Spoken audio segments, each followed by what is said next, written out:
Okay, cool. Let's get started. Could I just get some thumbs up to make sure that you all can hear me okay? Thank you. Boy, I wish I was in the classroom to actually hear you guys. Cool. So today is going to be kind of a quicker, smaller lesson, and as well as a sort of quicker and smaller lab. You all have Project 3 due at the end of the day, and we sort of want to give you that extra time to be able to work on those things as well. Don't forget that part of your Project 3 submission is making successful submissions to those Kaggle challenges. I took a look this morning. There's still some outstanding stuff on both sides, so make sure that before you submit those projects to your local instructors, that you're also putting those submissions up on Kaggle. That's an important part of the process.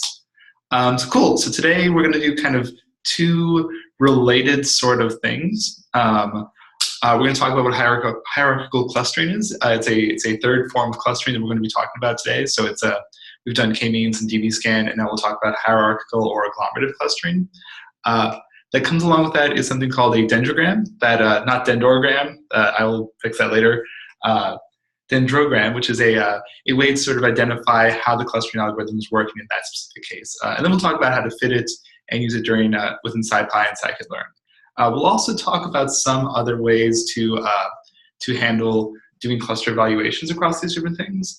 But I'll give you sort of like the sneak peek of cluster evaluation is much more of an art than a science in this sort of thing. And this kind of comes down out of the fact that within structured machine learning, we have a ground truth, right? We can look at that and say, here's what I should be predicting, and here's how far I'm off. With this sort of technique, we don't have that ground truth. So a lot of our techniques are going to be much more sort of, I don't want to use the word qualitative, but sort of much more exploratory, sort of much more indicative and less sort of cut and dry, yes or no, this is correct, this is not correct. So I know there were a lot of questions on Monday about sort of how do I know these clusters are right, how do I know these clusters are not right. So we'll definitely spend a lot of time working through a couple different examples, some different techniques, and we'll have a lot of open questions just to sort of work through different ways to use that. So cool. Just like all the other lessons, we do have a solutions notebook, so feel free to hop in there and take a look at that as well. But we're going to kind of work through just in a sort of relaxed fashion, talking about clustering and of all different types today. So cool. Before we get started, I'm switched over to my notebook over here, and I'm just going to run this top cell to get my imports up. I'm going to take 5 minutes, and I want you to sort of pair up or get into a small group and just sort of discuss the other two clustering algorithms you've learned already, db-scan and k-means. Just sort of refresh yourselves on what they do, what they attempt to do, how they go about putting things into clusters, how do we know they work, how do we know they haven't worked, any assumptions that are in there. I'm going to pick two cities, and we'll sort of call on them to sort of define those things. But I'll give you all about 5 minutes just to discuss those clustering algorithms, and I'll throw those instructions in Slack as well. So just go ahead and turn around and get to talking.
Cool. Okay, so let's hop over to who did I say was going to go first?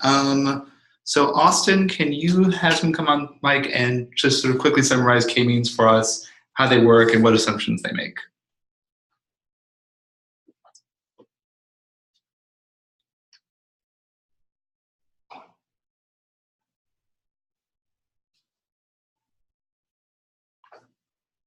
All right, Ron's coming on, Mike.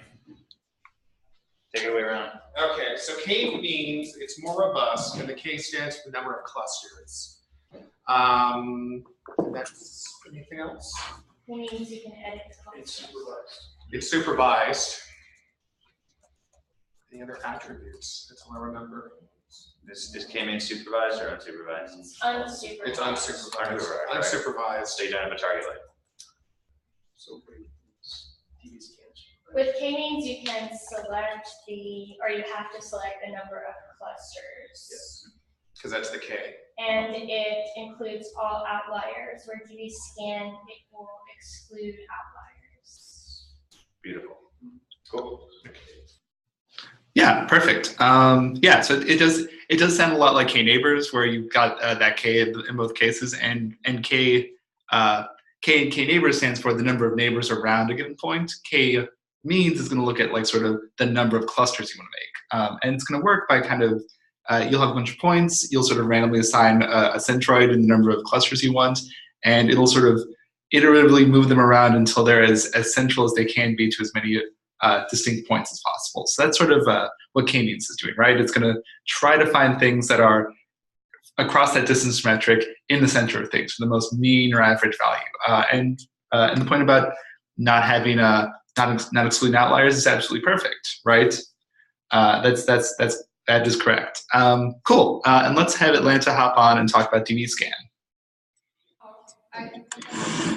DB scan is density-based clustering algorithm is find a cluster by big level of data sets that has a higher density of points than the rest of the data sets.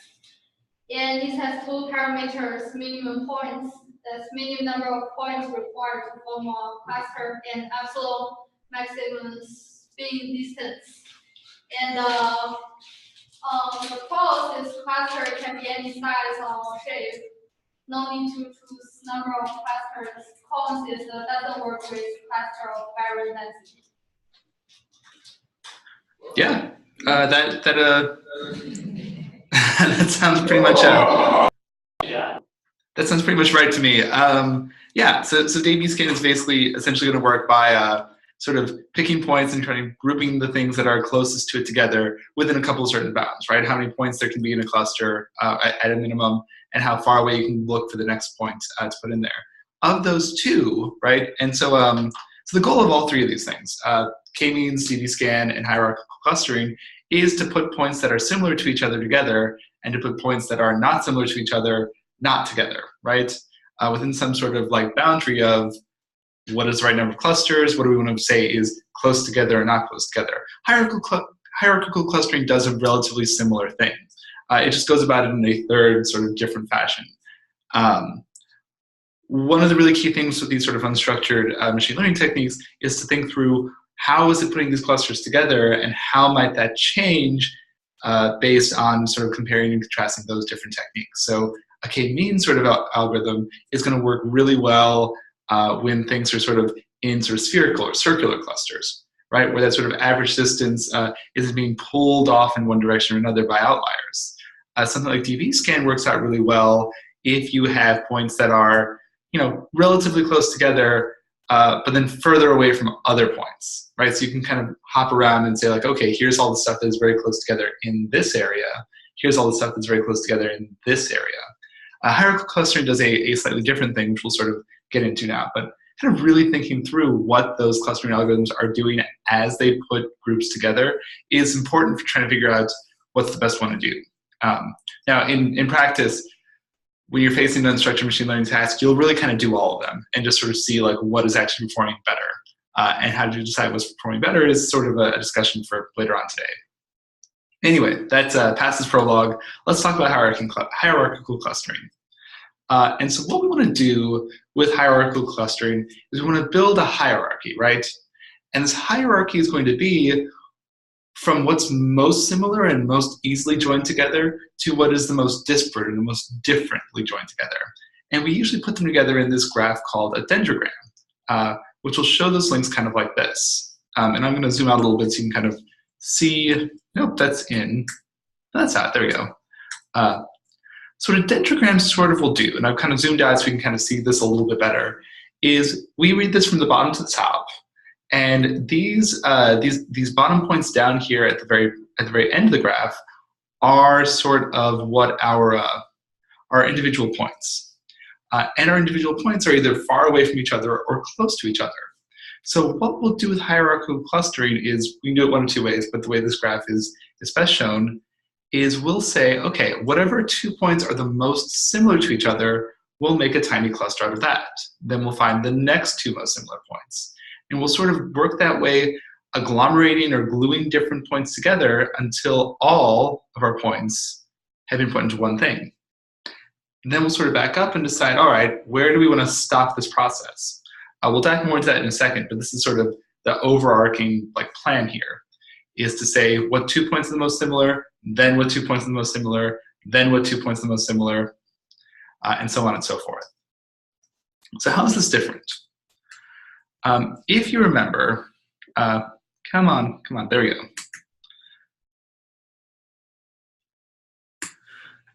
So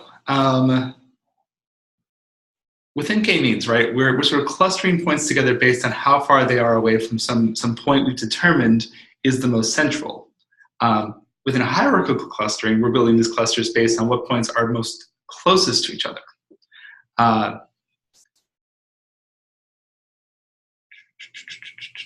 And what's really great here is that we don't need to necessarily worry about sort of defining a K beforehand, right? We can sort of choose within this hierarchical clustering what looks to be the most appropriate graph using the dendrogram as sort of a way.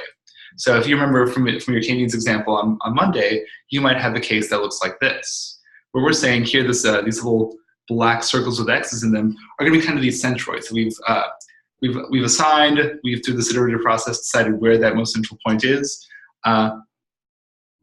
But if you'll notice over on this side, right, at this boundary between these 2 points, right here between this green one and this red one, those boundaries are going to shift, right? If we pulled this centroid up towards in this direction or this centroid away in this direction, what falls in which group would change?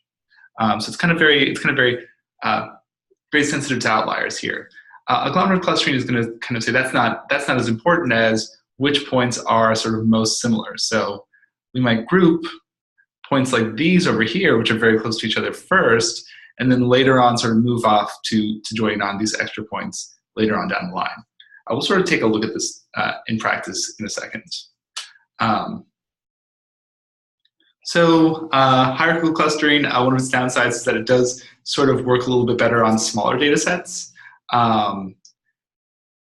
You know, we're sort of in a world where this clustering algorithm is kind of iterative. So it's if you've ever seen the sort of big O notation, the complexity of this sort of clustering algorithm does scale up with the amount of data, because we have to essentially, for every point and every step of that iteration, look at every other point and say, all right, now which one is the closest? Now which pair is the closest pair to be sort of joined up together next? So it's sort of as we add in more data, this thing sort of exponentially increases in complexity. It increases in running time. In practice, not a huge problem. Like, we've got pretty fast computers nowadays, but that's sort of a thing to keep in mind. So hierarchical clustering, just like k-means, is sort of iterative, just like DB-scan is sort of iterative. We're going to step by step decide which 2 points to either put together or split apart. This is just like our decision tree, just like a random forest. It's what's known as a greedy algorithm, right? It's not going to look at what is around, what's out next, right? It's not going to look at that endpoint of, are we making the best clusters? It's going to look very locally and say, what is the next best cluster I can make? Now within here, right, we have agglomerative and divisive hierarchical clustering, which is bottom up and top down. So the one that we'll typically use the most is this sort of bottom up point. If you imagine us having Let me get my spotlight back up. If you imagine us having, what is that, 8 different points, right? Point A all the way through point H. Bottom-up agglomerative clustering is going to say, all right, what 2 points are the most similar? Well, G and H are the most closest together, right, in terms of distance. We're going to pair those up together. At the next step of this algorithm, okay, out of points A, B, C, D, E, F, and this new cluster of G and H, now what are the 2 most closest points? Well, that is going to be B and C. Okay, cool, we'll join those up together. Next step of the algorithm is going to be for A, cluster B, C, D, E, cluster F, or point F, cluster G, H, what's the next best one? And so on and so forth until we sort of glued everything up together. This top-down one is essentially going to say, all right, we're going to put everything in one cluster to start with, and then I'm going to find the furthest point away that I can get from this thing. And I'm going to sort of split it there. So here, imagine that everybody is kind of 1 here. It's going to say, all right, this cluster of A, B, C, D, E is the furthest away, the most distant away from this other cluster of F, G, and H. Let's split it there. And so we'll kind of keep going down the line, splitting on what is the furthest and farthest away. Now, we're not really going to cover or do a lot of top-down divisive stuff. It ends up being the same math either way. We're going to focus really on sort of the implementations in SciPy and scikit-learn on bottom-up or agglomerative clustering.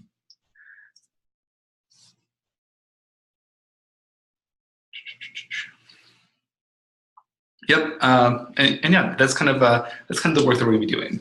So cool. So there are 2 different ways to do hierarchical clustering in. Oh, I've got my little annotation. There we go.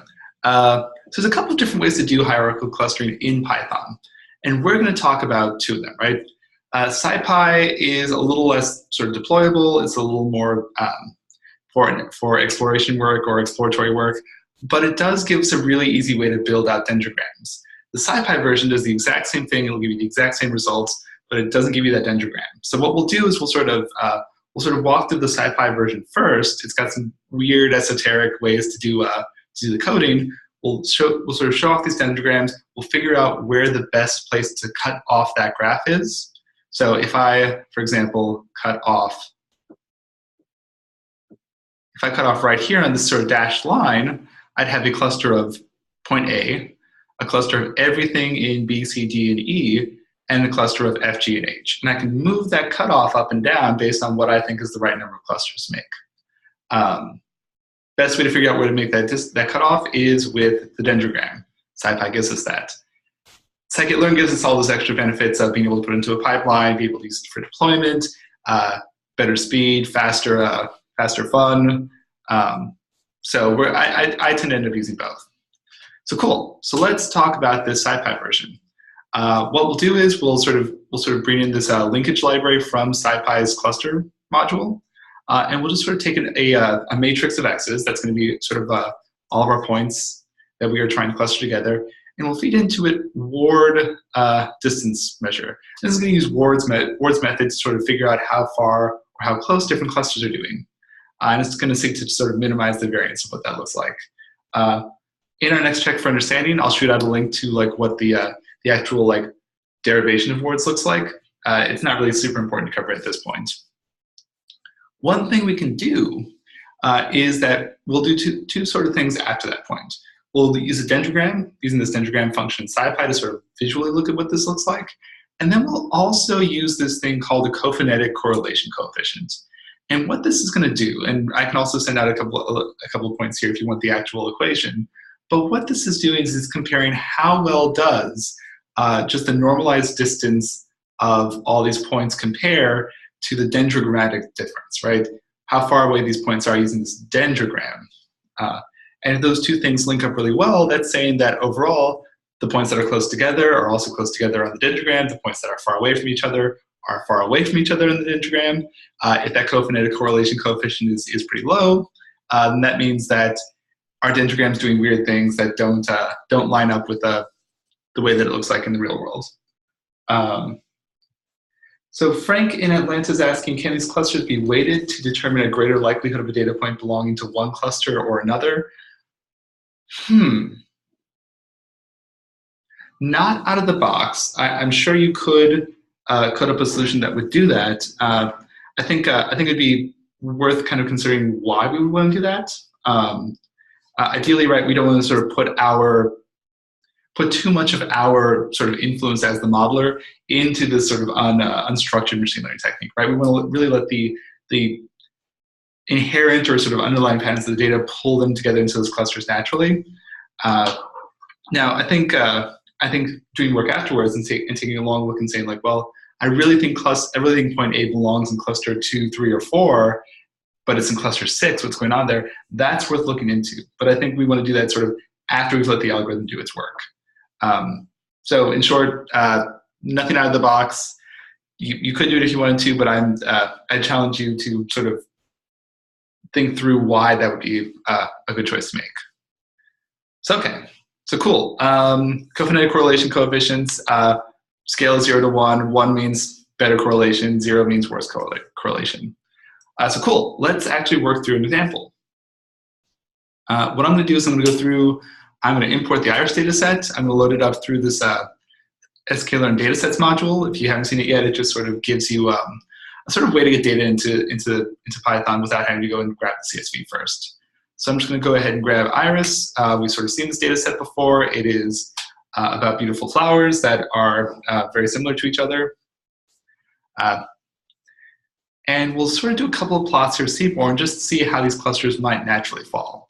Now, this is sort of an interesting thing to do here because what we're going to be able to do with most of these plots in seaborne, most of these plots overall, is we're going to be able to compare one dimension versus the other. If we do a 3D graph, we'll be able to compare 3 dimensions versus 2. But most of our data sets are going to have more than two dimensions. And so sort of relying on these bivariate comparisons to make those decisions can be a little difficult. They're good, they're illustrative, they're useful, they're good to look at. They shouldn't be your determining factor. But let's look at a sepal length versus sepal width. And sure enough, visually across these 2 dimensions, it looks like there's probably a pretty decent, at least 2 groups, right? We've got group 1 over here, we've got group 2 over here. Now, I as the modeler, because I've seen this data set 1,000 times before, I can tell you there's 3 groups, but just comparing these 2 dimensions alone are telling you that there's not 3 groups, there are 2 groups.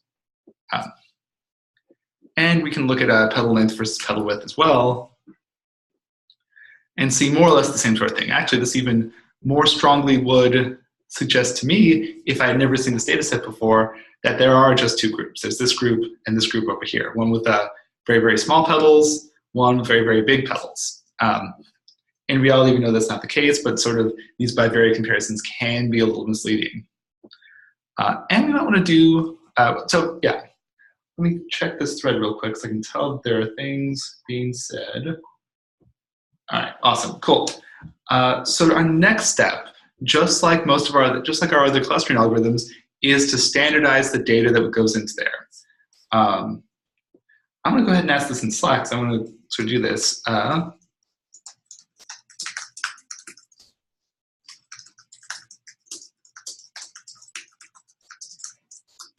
So I just went ahead and put a thread in Slack, like why are we standardizing here at this point? Go ahead and just write your answer in there. Don't wait for anybody, just go ahead and put it in there. Because it is very important that we go ahead and standardize this point. But it's also important for you as the modeler to know why that's important. So go ahead and put your answer in the Slack. We'll take a peek.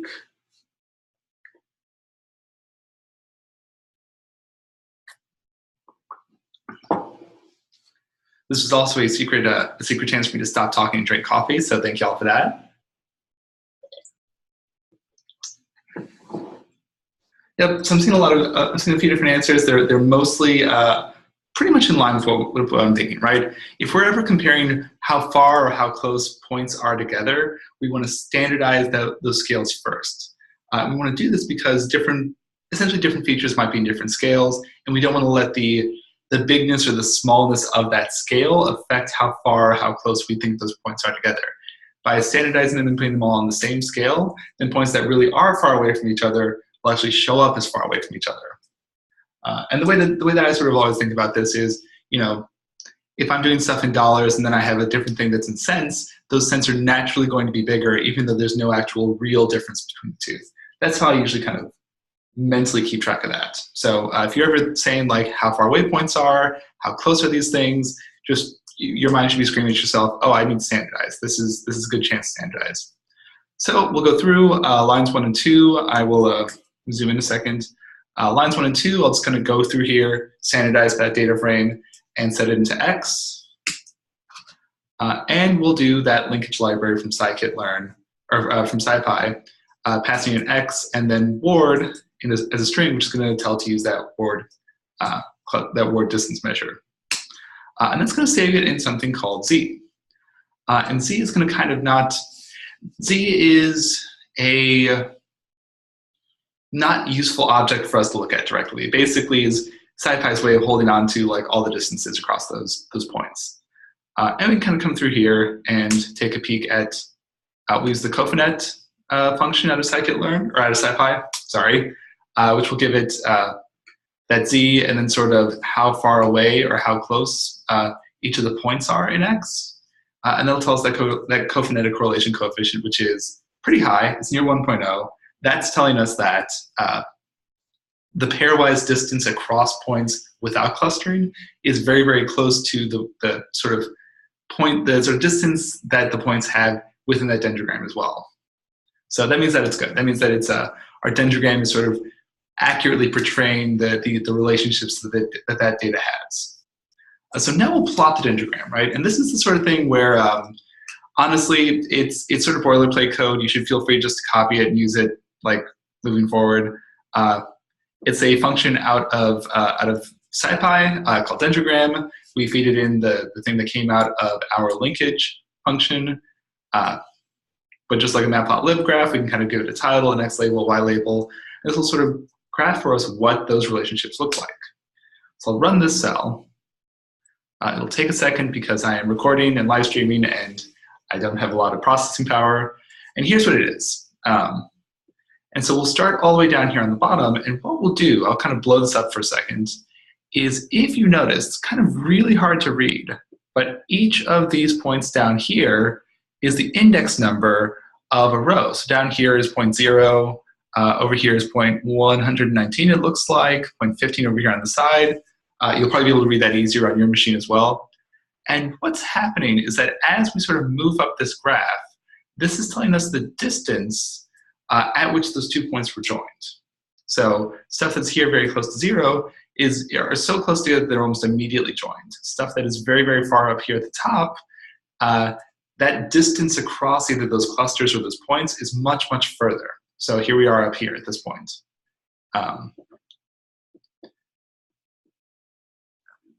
So yes, so in this instance is the ward distance across those points or those clusters.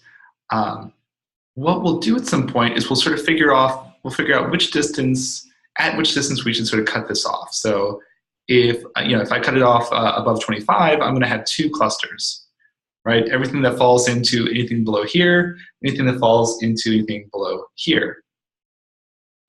If I cut this off at say 1, I'm going to have many, many more clusters. They're all going to kind of be wherever this dendrogram sort of stops at that point.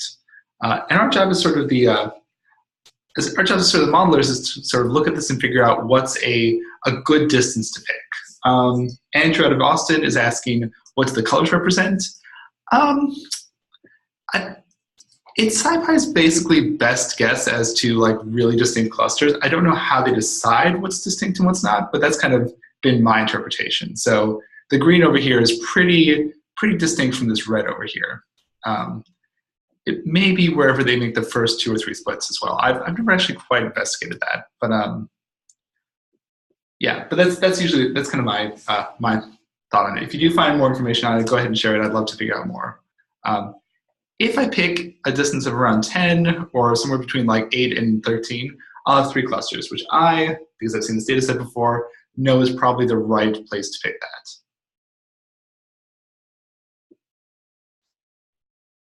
So we might choose to put this split in 1 or 2 different places. How many clusters do we need for a given purpose? So sometimes we're clustering because we know that we want to go for a specific number of clusters. I want to put my my customers based on their purchasing patterns into 1 of 20 groups.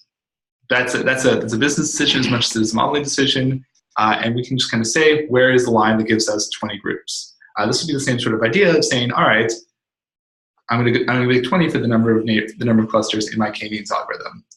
Or we might look at this and say, well, what separating boundary looks the best, right? So if I look at this and I say, well, what seems to be distinctive but not super far away, I could pick anywhere from 5 up to 25, and that would give me between 5 and 2 clusters that look pretty distinct or pretty cohesive.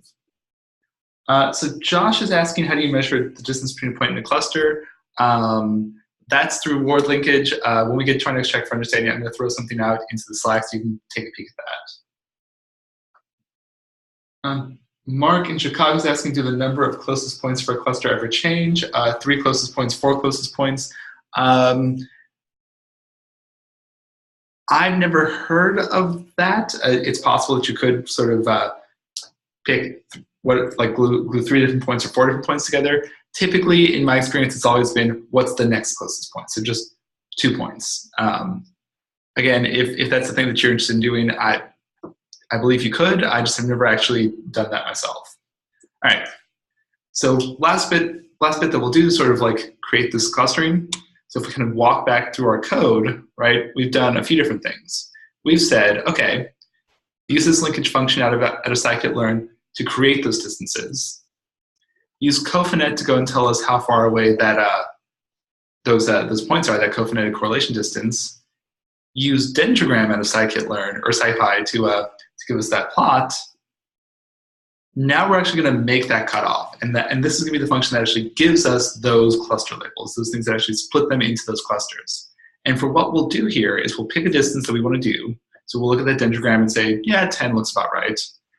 We'll use fcluster, and we'll give it those distances that scipy figured out for us in that first step, the distance, so in this case 10, and what criterion we're going to use to sort of cut that off. That's just boilerplate there.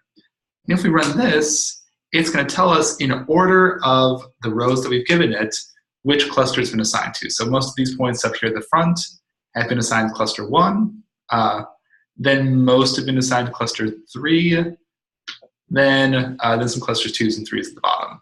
So this is going to be in order of whatever rows you put in that order. So row 1 has been assigned to cluster 1. Last row in the data set has been assigned to cluster 3. And then what we'll do is we'll just sort of like use those clusters here to kind of just color out what those clusters look like. So I'm just going to throw them into matplotlib. So here's the first column of x that's going to be on our x-axis. The second column of x, which is going to be on our y-axis. This I think relates to Siebel length and Siebel width. We're going to color based on the value of that cluster. So all cluster 1s will be in one color, all cluster 2s will be in one color, all cluster 3s will be in one color, and the CMap option over here just gives it like a different color scheme. And so if we take a peek here, we are going to end up with something that looks like this, right? So we have our clustering algorithm, we told it to make 3 clusters based on that dendrogrammatic distance at 10, and it's kind of put things together here. And this looks, fairly well clustered. If we take a peek, right, like we've definitely got all of these points that are distinct off by themselves. Visually, that's what we've seen before, but we've kind of had a good separation within this sort of larger cluster across that line. So just sort of taking a peek at that would suggest this is a pretty good algorithm. All right, let's sort of give you all the practice to work through this. This is going to take about 20 minutes, and we'll sort of also take like our break during this point. So do this check for understanding, but also feel free to get up, walk around, that sort of stuff. So we're going to use a really small data set here just to kind of dig into what this looks like. And this is sort of a very small data set on European countries and how many languages they speak. So I'm going to go ahead and load this up. And what this is that we have 16 different countries out of Europe, and the percentage of their citizens that speak a certain language. So in this case, down here, this country has 10 citizens that speak French and 100% of their citizens that speak Portuguese. And we're going to use clustering algorithms to see what countries seem most similar or most close to each other. Very small data set. It should let you kind of really dig into what is actually happening in the scenes here. So your goals for this check for understanding are to drop country from that data set, standardize what's left, do a correlation table, do a heat map. What languages look really related at that point? Doing correlation tables to kind of see like what things are most sort of similar can really help you make decisions about what's happening in there. Use SciPy to cluster them together, get the cophonetic correlation coefficient. Is that a good cluster or a bad cluster? Is it sort of interpret that result? Do a dendrogram and then sort of make your decision as to where you should draw these clusters, and then use pandas and plotting to investigate what they look like. So two different ways to do that are you could plot some of these things and see where they fall, or you could use pandas and investigate each of those clusters and say, well, what is the average value for Portuguese in this cluster? What's the average value for English in this cluster? And we should see certain clusters are going to be really, really strong in certain languages, and certain clusters are going to be very weak in languages. Eleanor in Chicago is asking, when you say that the row is assigned to either 1, 2, or 3, does it mean that every feature column header in that row is assigned to the number, or is it just one feature in that row? So it's for the full set of features for that row. So each of those rows is an observation, and that observation has been put into cluster 1, has been put into cluster 2. It's used every single one of those features though. So that's referring to this part up here, where you figured out 1, 2, or 3. Those have all been, we've used all 4 of the columns in the iris data set to make that decision. All right, cool. Let me put the timer up. We'll come back at 10 a.m. Central, 11 a.m. Eastern. Also, feel free to get up, get coffee, all that sort of stuff during this process as well. Cool. And I will shoot out a couple links into the Slack if you're more interested in word linkage as well.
All right. I'm going to throw a quick question in the Slack because that's going to be an interesting choice.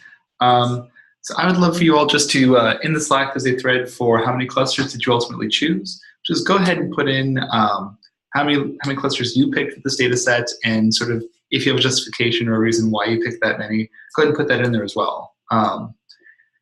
Unstructured machine learning is kind of really interesting because it does not have that same level of, what is the word I'm trying to think of?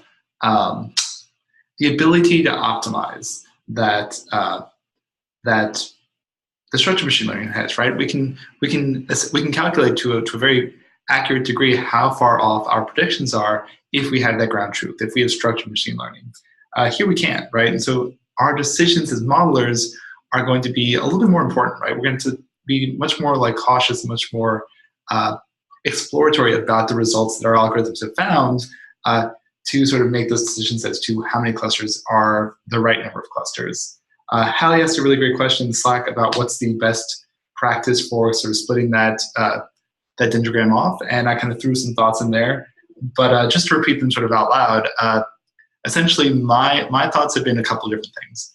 One of them is typically your business concern, right? What is a good number of clusters for the business that you're talking about?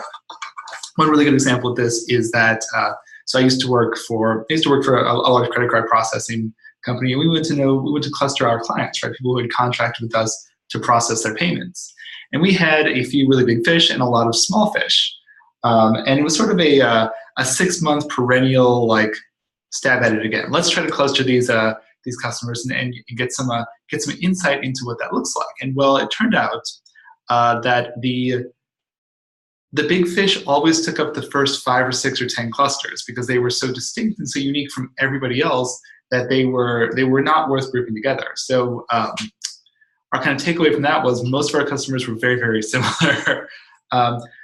But we only came to that conclusion by trying a bunch of different algorithms, by trying a bunch of different clustering techniques, a bunch of different cutoffs, and investigating the properties of each of those different groups. Turns out it's not a good business reason to have 10 unique companies that we already knew were special and 100,000 clients that are indistinguishable. So that clustering project never really went anywhere because of those business concerns. Within hierarchical stuff, looking at the dendrogram can also make a lot of sense, right? We're going to kind of look at that and say, is there a big distance? Is there a big jump from some number of clusters to the next 2 that are joined together? If that's a really, really large distance, that suggests those clusters are pretty far apart from each other. And we may or may not want to put those disparate groups together. The other point is sort of like post hoc analysis, right? What are the groups that these clustering algorithms have made? Let's look at them in pandas. Let's see what they are, what sort of patterns they have across different groups. So we might have groups that speak a lot of German and a lot of French and not any English. We might have groups that speak a lot of English, but no Finnish or Swedish or Danish. So kind of doing that post hoc analysis of where those groups have fallen and what they look like, and are they, do they sort of pass the scratch test or the sniff test, and also sort of visually plotting these differences as well. Now, with the understanding that because we're humans and we only see in 2 or 3 dimensions, those bivariate relationships aren't perfect for analyzing these things, but they can be illustrative. They can help us move our understanding towards sort of what is correct or what is helpful. So Allie would like to know if there's more time that we can sort of look at this post hoc analysis visually with multiple columns, like in this example. So the best example I can give you is that this is an interesting case where there's a pretty large amount of columns, and doing this sort of bivariate analysis across all of them would be pretty time consuming and would be kind of hard to read together. One useful way, and I'll sort of like grab languages real quick, is to look at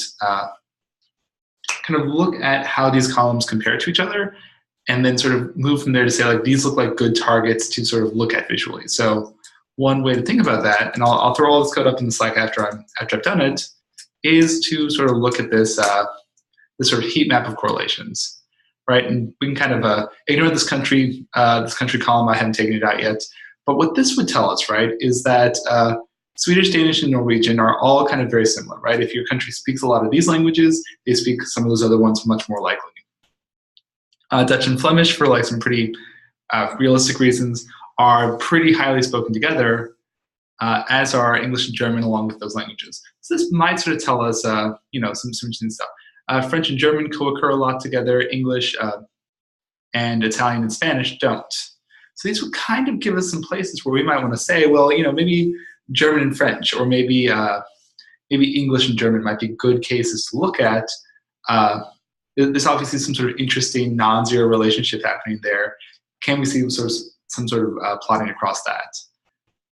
That's usually my sort of like jump to that. But again, a lot of this is going to be just sort of working through what's the word I'm thinking of? Sort of doing that investigative work afterwards. Josh in New York City is asking, should we standardize before or after we look at the correlation table and heat map? I don't think for the correlation it's going to make a difference, but the best way to test this out is to try it out, right? So let's do this. Here is SS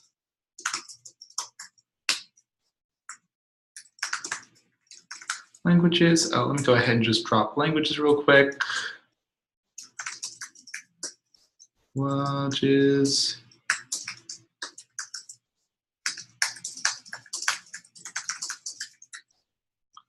So we don't want to sort of put country in there. That doesn't help us a huge amount.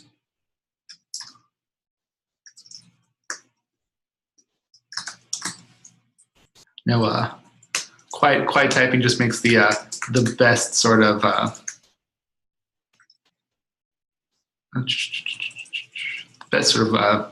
radio right now.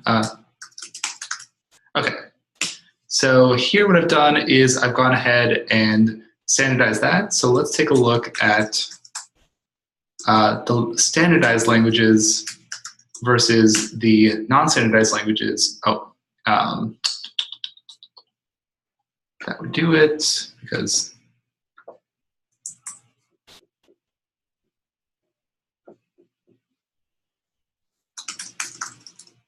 this is not going to have the column names, but that's fine. We can just sort of look across those rows regardless. There we go. Oh, yeah, okay. There we go. And I'm going to zoom out a little bit so we can kind of sort of see that. Here, let me rerun this one so we can get rid of that country one. And what you should see is that there's no difference at all really across these correlations, right? And that's because that correlation table is going to also include standardization when it puts it together. Essentially, is where we're going with it. Marissa in Boston is asking, wouldn't standardization not matter because everything is in units of percent?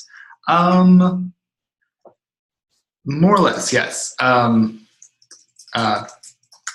It is a little different than percentages, but yes, that's probably a good way to think about it. Let me go ahead and put this up here and drop this code in the Slack so you have access to it if you need it.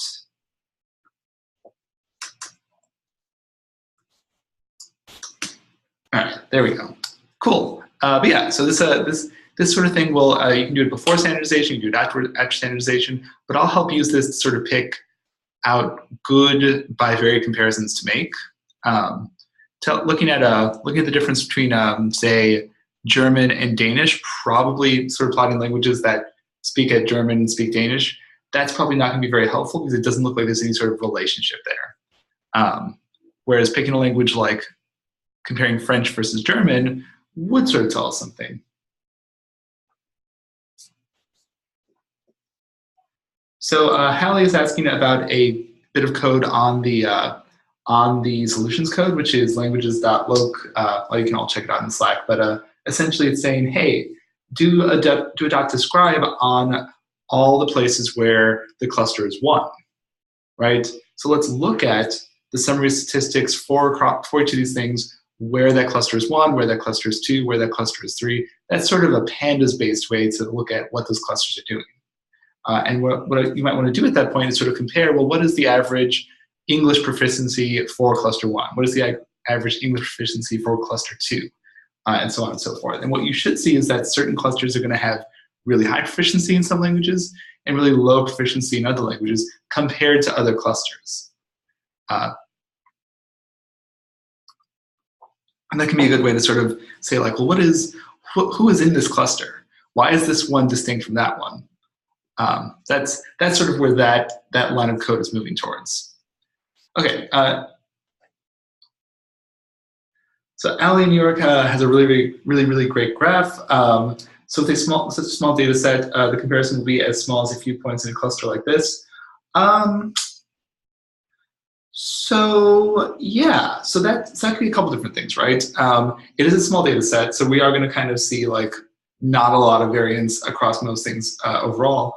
But it's also possible that we might have two features that just don't have a lot of activity, right? So this is your graph in the Slack right now is suggesting that we have most of our data set is kind of clustered around 0 and 0, and we have two other points that are both are high on the y-axis and one is also high on the x-axis. And we might see that same pattern even with a large data set. You might have a case where if you were looking at, say, income data versus years of education, right? You might have most of your points down at the 40,000, 30,000, 50,000 income parts and around 12 years of education, with those outliers kind of going off into other directions, but in much smaller batches.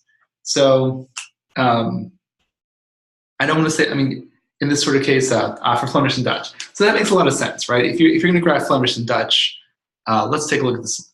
This is actually really good. I'm liking these questions. They're very useful. So let's do this. Sort values by equals Flemish. Ascending equals false. So let's do this, right? If we take a peek at sort of our data, right? And here we are. I'll zoom a little bit so we can kind of read that on the screen. And I'll throw this code in the Slack so you have access to it.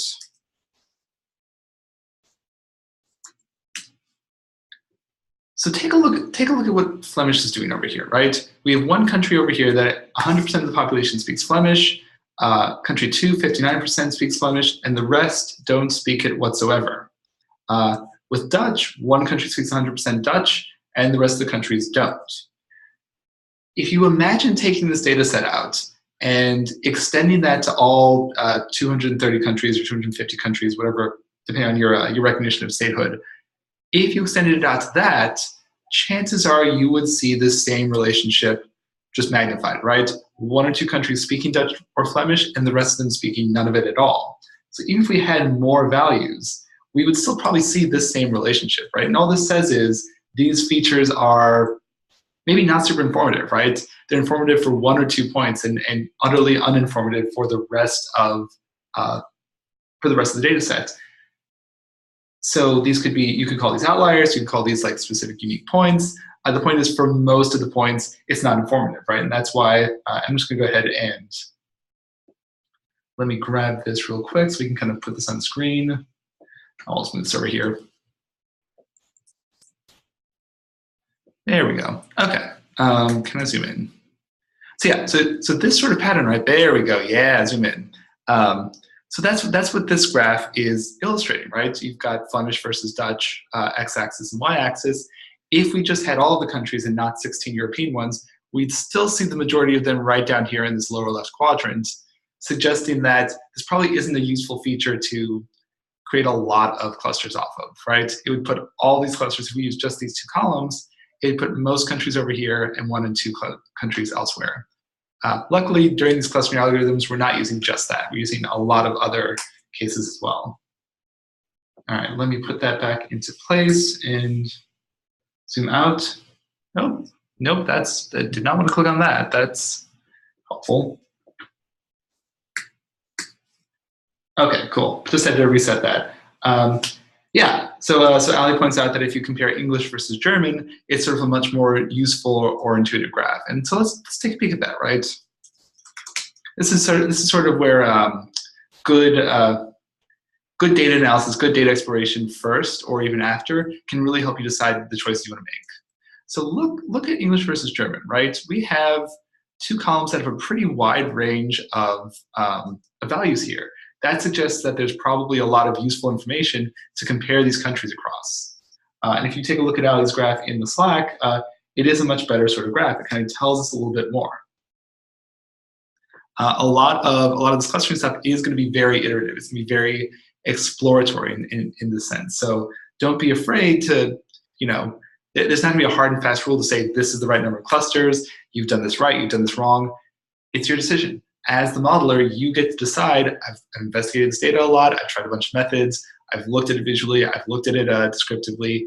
This is what I think is an appropriate way to put these points together. Because we don't know. We ultimately don't know. We don't have a ground truth to say these countries are the same, these countries are not. Okay, I think I've got all the code in Slack. This is great. I'm really loving this exchange. Please keep putting out questions like this. It's actually really, really cool. Okay, awesome. So let's talk about how to do this in scikit-learn, because we may want to put an agglomerative clustering algorithm in a pipeline, or we might want to use some really fancy fit or transform methods. So scikit-learn also offers this version known as agglomerative clustering in the library, and there's a link to the docs there in the notebook. And essentially, it takes in a couple different parameters. What we'll do sort of differently than we did with the SciPy one, when we did the SciPy version, it made all of them. It told us all the distances where those points would join up together. And then it was up to us to sort of pick the cutoff that sort of gave us the number of clusters we wanted. With agglomerative clustering in the scikit-learn library, we're going to pick which parameter we want. We're going to say at the start, this is the number of clusters I want you to make. It'll make as many, it'll build out that full dendrogram and then prune back until it hits that number of clusters.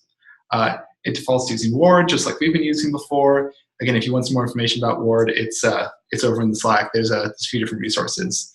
There's a little more control, a little more investigative work you can do using SciPy, and it also gives you a very easy way to put out a dendrogram. But that scikit-learn version has the same API we're familiar with. You can put it into a pipeline, you can kind of feed it into a bunch of other sort of techniques. So both are useful. I'll end up using both. I'll sort of explore with SciPy and then productionalize with scikit-learn. They're both doing the same thing. They're both doing the same math under the hood. It's just which has which feature and usability. So let's go ahead. I'm going to grab the iris data set again. So here it is, sepal length, sepal width, pebble length, pebble width. We'll standardize this data. And I'm just going to sort of, blithely say, I think there's 2 clusters. In reality, we know there's 3, but I'm going to say, okay, I'm going to instantiate my agglomerative clustering library. I'm going to feed in the hyperparameter of 2 clusters. I'm going to fit it. And inside this dot labels underscore attribute, right? That's the thing that doesn't have a method. It's got no parentheses. We have those predicted labels. We can sort of take a peek at those predicted labels. Predicted, nope, come on, buddy. There we go. Now, let's just look at these first 5 labels, right? And sure enough, just like before, it's sort of assigned where they're going to be. And we can plot them just like we did before. I'm going to go ahead and hit enter here to kind of give this a view that's a little easier to read. It's the same sort of code as before. Take that first column in X, take that second column in X, which is, as we've seen before, the sort of standardized scaled version of our iris data set. Put in those predicted labels to sort of do the colors, and then map them out with this color scale. And so there we go, right? It does the same sort of thing. We could go back and switch this to 3.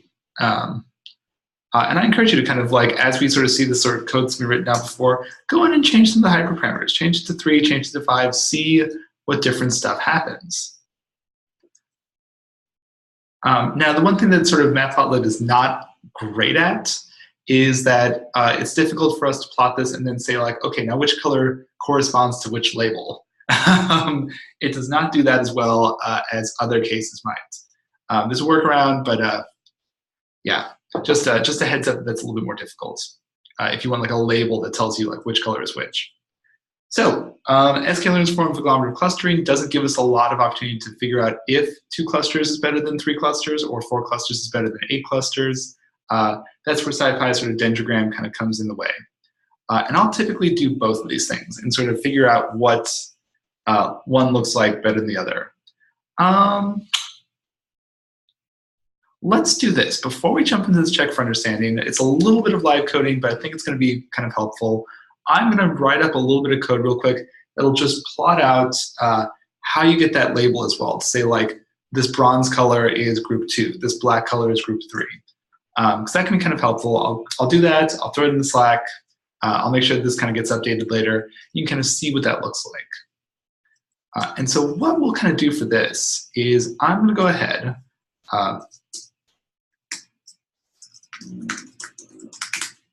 Easiest way to do it is to sort of go back to your original data frame and then add in a new column with those predicted labels. So here, I'm just going to set that like this. Both my predicted labels are the same length as the number of rows because we've put a column in each row or a row in each label. So we can just kind of add it in this way. And so now what I'll do is the way to sort of plot this out so that you actually get a legend that says which group is which is to plot each group separately. And then sort of tell scikit-learn or tell matplotlib, okay, I would like each of these groups to have a label. By default, it sort of it'll color them for you, but it won't actually give you sort of which group is which. So what I'll usually do is sort of a construct like this.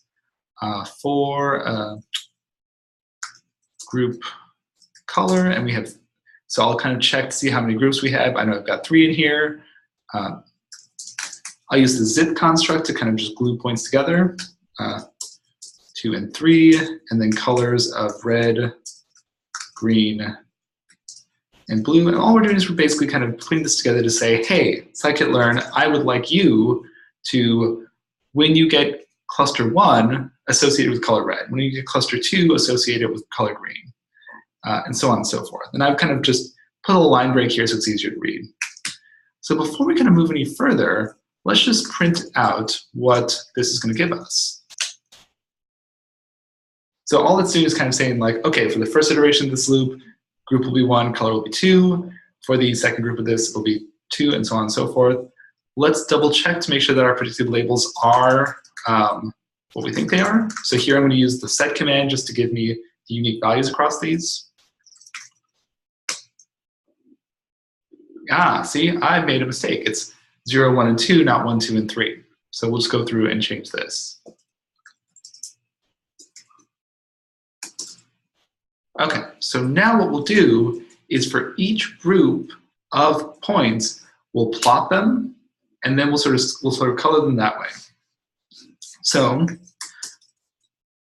what we'll do is, I'll just call something like tempdf, you can call it whatever you want, and this is just going to be each of these kind of cases of those categories. So df predicted labels. Hallie, this is very similar to that line that you were asking about earlier with those clusters doing the language check for understanding. And I'll just go ahead and I'll put group, right? So this group is going to link up to 0, then 1, then 2. And now we'll use this we'll sort of assign temporarily just the rows that accord to that group. And just to kind of prove that we're doing that, let's do this. We'll print out the group, and then we'll look at sort of the things that happen within that group, right? We'll just call it .describe on there. And it's a little difficult to read, so I'll zoom out a second. There we go. Right, so group 0 has certain things that happen for sepal length, sepal width, petal width, and predicted labels. Same thing for group 1, same thing for group 2. Okay, so great. Let's just kind of say like, what we've done at this point in the step is split them up into groups 0, 1, and 2. All right. Next, what we'll do is let's scatter sepal length by sepal width. Scatter tempdf. So remember when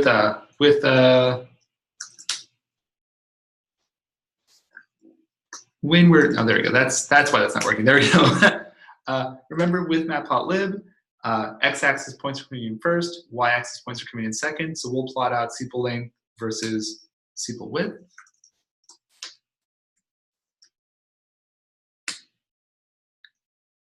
So now we'll give each of these a color, and these colors are going to change because we're going to pass it through using this. So when group 0 is sort of split out and plotted, we'll plot them in red. When group 1 is split out and plotted, we'll plot them in green. When group 2 is split out and plotted, we'll plot them in blue.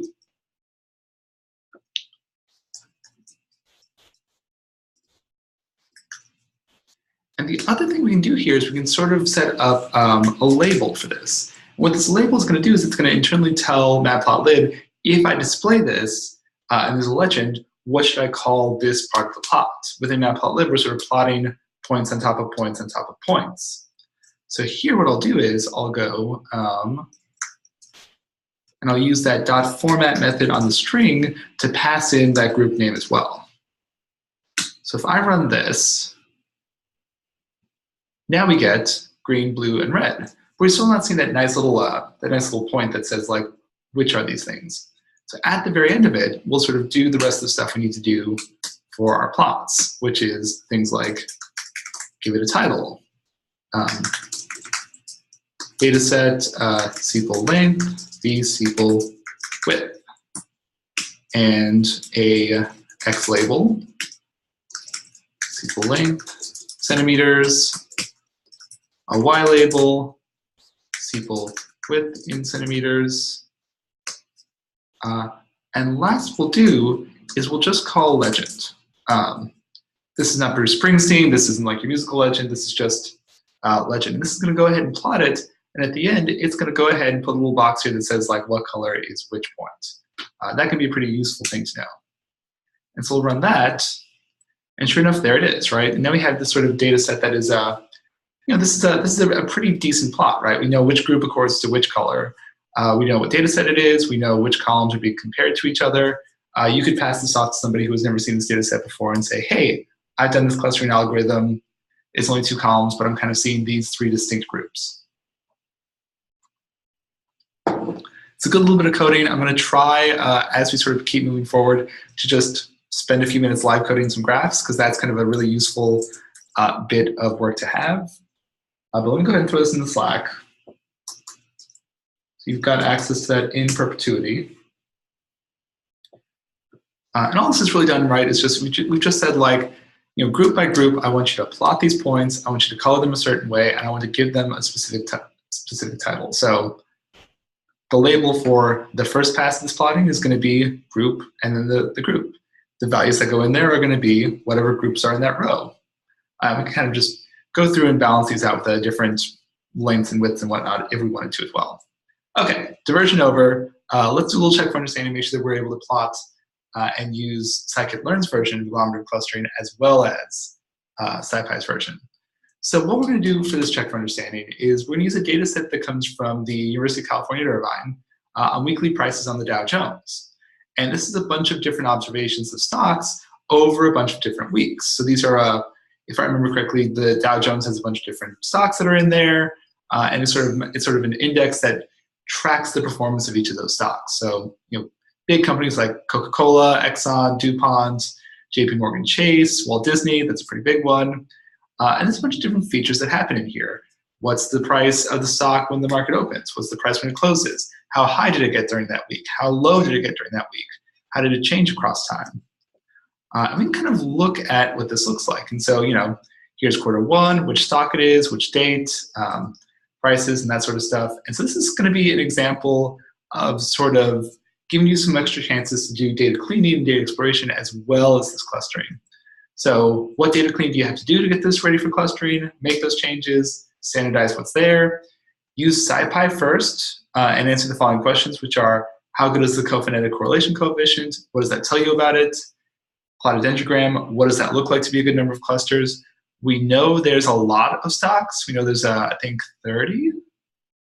But so, yeah, I think there's about 30 stocks in here. But this is performance over time, and certain stocks might be performing similar to each other, even if they're not in the same company, right? Pfizer and Microsoft might perform the same. Procter & Gamble, well, probably Pfizer and Procter & Gamble works the same, and McDonald's doesn't. So then use sklearn, fit it with that number of clusters, use agglomerative clustering in the sklearn library, and then use pandas and plotting like we just done to sort of investigate those clusters that you've made. Do you see any trends? Like, what is each of these groups doing? This should kind of sort of simulate or mock up what you would do as modelers when faced with a data set like this. So let's take 20 minutes, we'll do that, and then we'll take a 10-minute break after that. So 20 minutes for now, and then we'll sort of come back for a second, and you'll get a 10-minute break. Like always, there was a lot of chatter in the Slack with different questions. Keep those coming. The best way to do this is just to sort of keep practicing it out. So that's Check for Understanding 2. We'll check back in 20 minutes.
Okay, cool. I know got a couple messages that people are still working quite a bit on that, and we have also been taking a break for about an hour. So let's go ahead and take a 10-minute break. If you want to keep working on it, feel free. If you want to get coffee and walk around, feel free.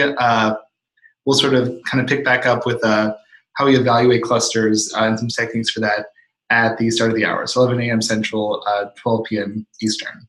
So open time to go take a walk, drink some coffee, keep working, up to you.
Okay, so let's pick up. Couple of announcements before we keep going. I'm going to kind of really quickly hit the sort of evaluation piece of the puzzle. There were a couple of really good points that were made, which is a lot of interest in sort of working through this check for understanding together, which I'm happy to do. I think that's a really great sort of group code long activity. So we'll do that at the end after we cover the stuff that we do need to cover in terms of evaluation. The other thing that I've sort of made a decision on is that I think a lot of you are sort of worried or preoccupied or thinking about Project 3. So the lab for today, I'm going to make optional. So if you do need that extra time to work through Project 3, feel free to take this afternoon and do that. If you're ahead in Project 3 or you really want to focus on this lab's here for practice and that sort of stuff. I would encourage you at some point to do the lab for this for today. It's great. It's a bunch of smaller data sets and it forces you to sort of evaluate and compare clustering algorithms and which ones work better in which circumstances. But that's optional. You don't have to submit that for sort of check-in. So hopefully that kind of gives us a little bit more breathing room in terms of like being able to focus and get things done for the next hour or so. So our plan for the next little bit is that I'm going to spend about 20 or 30 minutes talking about different ways to evaluate clusters. And then we're going to sort of tick back. We'll hop back over into this check for understanding over here. And we'll sort of like work together on like different ways to approach that topic. So hopefully that is a thing that's going to kind of help up with that. Cool. So let's walk through some cluster evaluations, then we'll hop back and kind of work through that check for understanding together. So one of the big difficulties of sort of this unstructured machine learning is we don't have a real version of the truth in most cases. So we're going to have a bunch of data. There is no clear picture as to what in reality things are best clustered together. So we're going to talk about a couple of techniques to do it. But ultimately, this is sort of a self-driven decision. We are the ones who are making the determination whether or not to keep fitting a clustering algorithm or not to. There's no objective judge. There's no objective truth. There's no way to optimize, like, this is the right decision, this is not the right decision. So really, the person that you have to sort of convince this is the right number of clusters, this is the right clustering algorithm, is yourself. We are the ones making that decision. So there are a couple techniques. They'll push us in one direction or another direction, but this is not going to be like a loss function that we can sort of optimize and say, for sure, this is the right cluster, this is not the right cluster. So really kind of put on your archaeology hats, put on your exploratory hats. This is a pretty like less well-defined evaluation process. So a couple of ways that we've already sort of talked about this is visually evaluating these clusters. So this can involve pandas, this can involve plotting, find columns that are interesting, sort of plot those things together either through scatter plots or box plots can also be very helpful if we're looking at individual groups. And sort of take a peek at, where do these clusters sort of fall? Do they make groups that to use them as a modeler make sense? If you take a look at that solution code that's up there for the check for understanding for point 2, we'll sort of go back to that as well. But one thing that I did is that I looked at how certain columns were distributed across different clusters.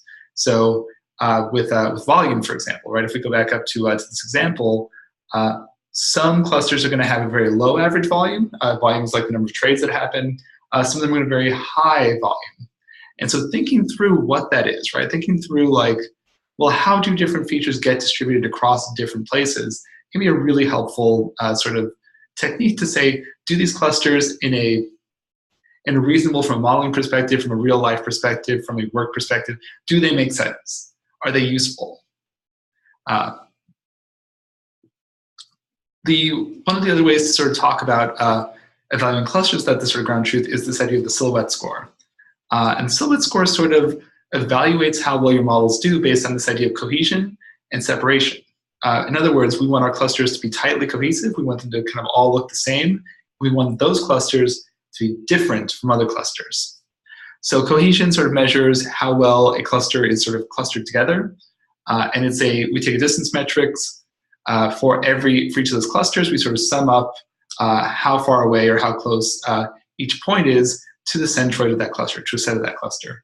This tends to work best with k-means, which already emphasizes that center point, but we could do it with a lot of other things as well. And separation, and so if you want the formal definition, it's sort of right there. But essentially, we're just sort of summing up how well or how not well, how tight or how not tight these points are together. Separation is going to sort of look at how far away or how close each cluster is to each other. And so this is kind of like a good visual explanation of it. So cohesion is going to look within one cluster, and it's going to say how far away are these points to their center points. Separation is going to look across clusters and say how far away or how close are these clusters to each other. And the Silhouette coefficient sort of combines these two things. And this is going to say essentially, all right, it's going to be the difference of how far away on average is this cluster from all the other clusters, and how, on average, how close are all the points in this cluster to each other, divided by the maximum of either of those values. So what we're saying is we want clusters that don't have a lot of, that are not very like wide out or spread out or have a lot of variance. We want them to be very far away from other clusters. And so if you think about this, right, if we kind of say here, we say like, I've got clusters that are, you know, pretty far away from other clusters, but they're also pretty diffuse, like it's a very wide cluster. Some points are very far away, some points are very close to each other. At some point, this is going to get driven negative. And negative is going to say, well, okay, this is not very cohesive, and or it's not very far away from other points. Here's a good sort of example of it, right? Like if we want to look at sort of this cluster, we could say like, okay, here's the average distance to all the other points in this cluster to some center point, and how far away it is from some other cluster on this side. And that's going to kind of give us a sense of, are these clusters tightly packed? And is this cluster, on average, farther away or closer to other clusters? If clusters are very close together, that's going to kind of tell us that boundary that we've made might be sort of arbitrary. It might be an artifact of the equation we've used, not necessarily of the actual differences across those clusters. If our clusters are very diffuse, we might be putting too many points together that shouldn't be put together. That's really the intuition behind that point. If we use scikit-learn, we'll sort of like really quickly do an example of that. That's going to be the average for all the observations. And it's kind of like your one-stop shop. You can also look at individual clusters as well and kind of see like how well those compare to each other's. And I'm going to go ahead and I did not put the actual code in here, but let's take a peek in here. So here's, if we remember real quick, here's our languages data frame. And what I'll do here is I'll just, so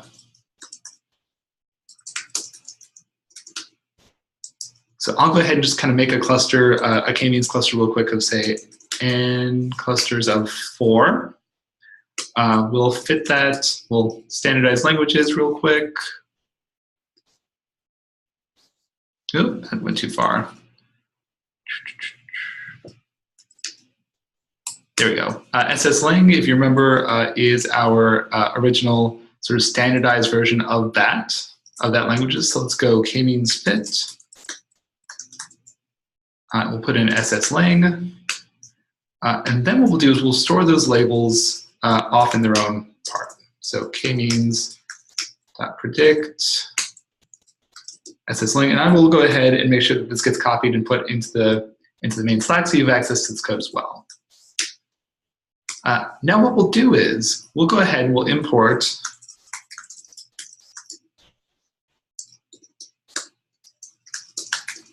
the Silhouette score sort of metrics library. And what we'll do here is we'll just sort of print out this average Silhouette score using, actually here's a good case that we can do here.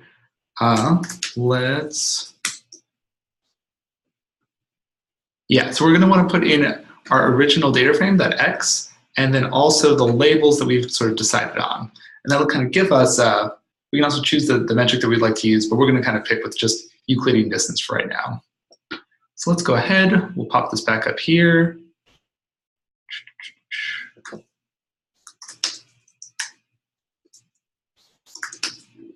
There's the data frame that we fit with, or the NumPy array that we fit with, and the labels that we have kind of come out of. And our Silhouette score is on average 0.12. Now, by itself, this doesn't tell us a huge amount. But one way to kind of use this is that we can also try different versions of this as well. So if I wanted to say do 2 clusters instead of 4, we could sort of say we can compare the silhouette scores. Score at 4 clusters, and then we'll sort of copy this. Now notice how I'm copying and pasting code. That's already going to be assigned to me as a developer. Hey, maybe I should, if I'm going to do this more than once or twice, time to write a function, time to like sort of do some do not repeat sort of things. But let's go ahead and we'll just switch that out to be 2 clusters. As that silhouette score goes up, that silhouette score is going to tell us that these clusters are more cohesive and more distinct than other clusters. Again, if you kind of scroll up here, we want separation to be high, we want cohesion to be low, and so we want our sort of our overall silhouette cluster score, or silhouette score, to be closer to +1. So this is saying that perhaps maybe 4 clusters is kind of taking us in the wrong direction. A little hard to use because it's going to be just 16 points, but that's sort of an idea to look at. So one other thing we can use is this thing known as the elbow method, and this kind of works best with k-means. But what we're going to do is we're going to try a bunch of different numbers of clusters, and we're going to kind of take the score of how far away all those points are from their closest centroid. And what we should see is, as we sort of kind of compare different numbers of clusters to make, those points should sort of change. And there should be like a kink point where moving up to the next number of clusters gets us a huge sort of reduction distance, and then it should sort of plateau out. And we're going to look for that elbow or that kink point. Again, this is sort of this works best with k-means because we're looking for distance to a closest centroid, and that closest centroid is going to be sort of best put together by k-means. That's what it's designed to do. dbScan may not give you like a useful centroid because that cluster may actually not be spherical. So what we'll do here is we'll just sort of, we'll pick some range of clusters. So here I'm going to pick a number of clusters between 2 and 11. And I'm going to go ahead and fit a k-means. I'm going to fit it to my iris data set. I'm going to append that to this list of distances down here on 5. And I'll kind of zoom in a little bit so it's a little easier to read. And then what I'll do is I'll sort of plot out clusters 2 up to 11. Oh, I'm sorry, I did not send that code out. I apologize for that. Thank you for the reminder.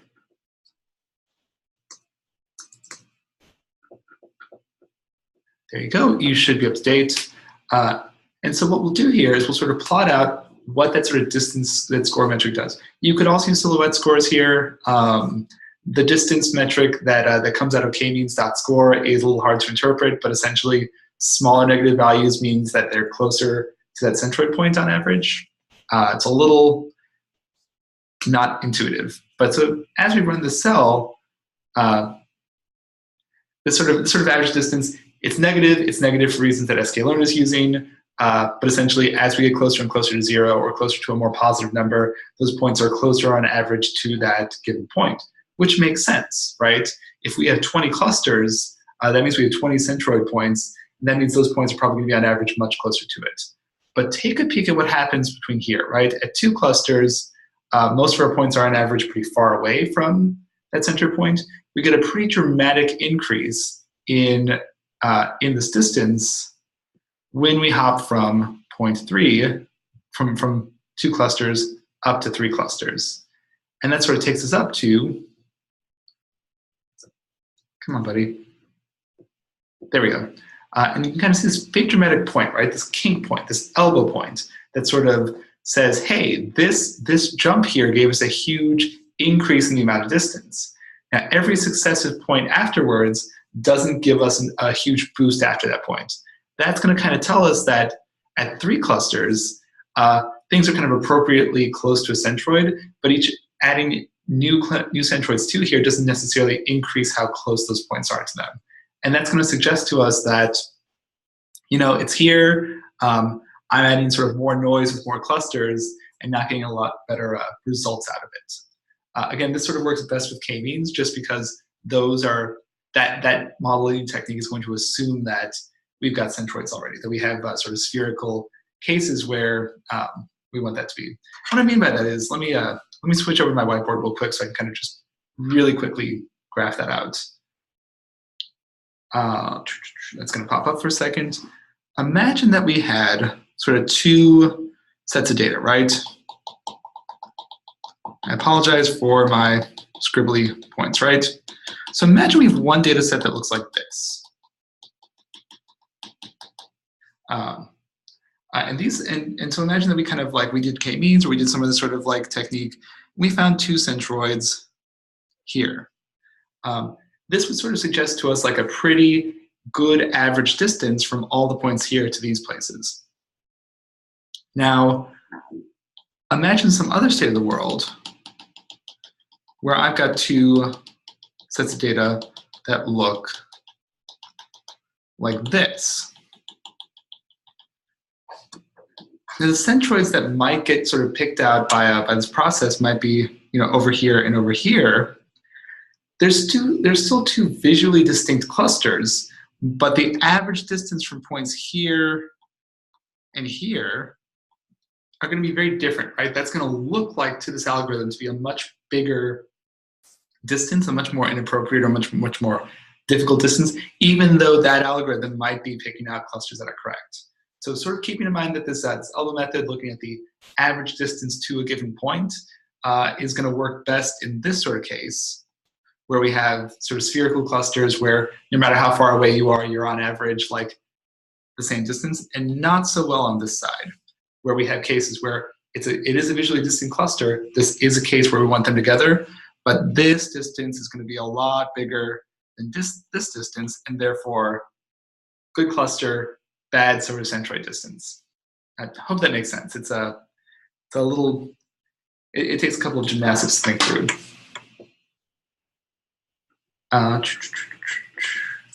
Okay, so cool. I think there's a question in there, but it looks like it's been taken care of. If not, go ahead and put another message in there and I'll take a peek. Awesome. We're gonna kind of skip past this check for understanding so we can go back and take care of that one beforehand. But again, this is also like a good case that's just gonna come back and practice as well. Let me check this answer real quick.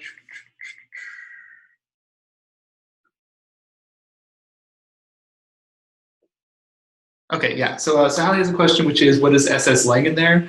SS-lang is just the languages data set that's been standardized.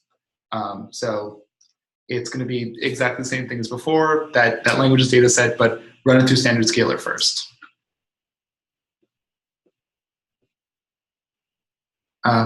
So cool. There are also some techniques that are useful when the ground truth is available. So sometimes we might have cases where we want to cluster a lot of data points, but we have maybe some small subset of them are already sort of like labeled for us. And so we can kind of use that to double check where we're going with this. Silhouette score is really useful if we don't have the true labels for that cluster. That's most often the case. Sometimes we have some of those true labels. And this might be a case where we want to cluster a lot of things, but we have some very small subset of them that we can double check. And these sorts of scores are scores you'll see as well during structured machine learning, right? Mutual information, completeness, all these look at some sort of predicted label and true label, and these can also be used as a metric for success within a structured machine learning technique. But here, we'll also sort of make use for this just as an aside to say, like, this can also be used during clustering. So let me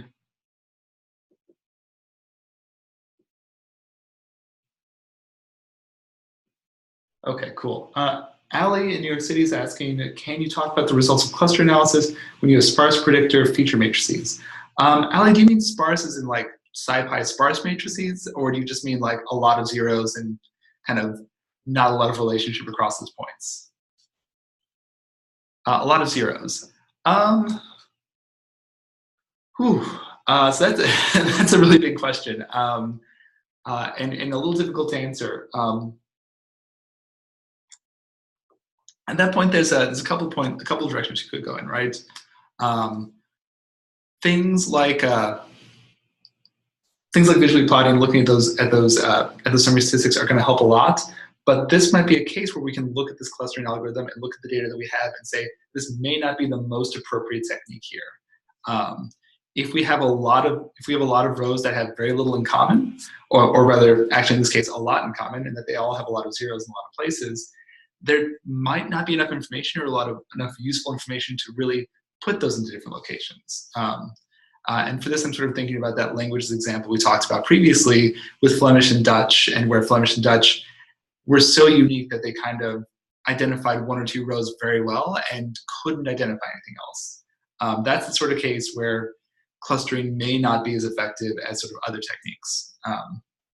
And by other techniques, this may be a case where those are outliers and we can drop them. Those are unique cases and we can kind of exclude them from our analysis, or clustering might not be appropriate. Not every technique is going to necessarily work at the best place.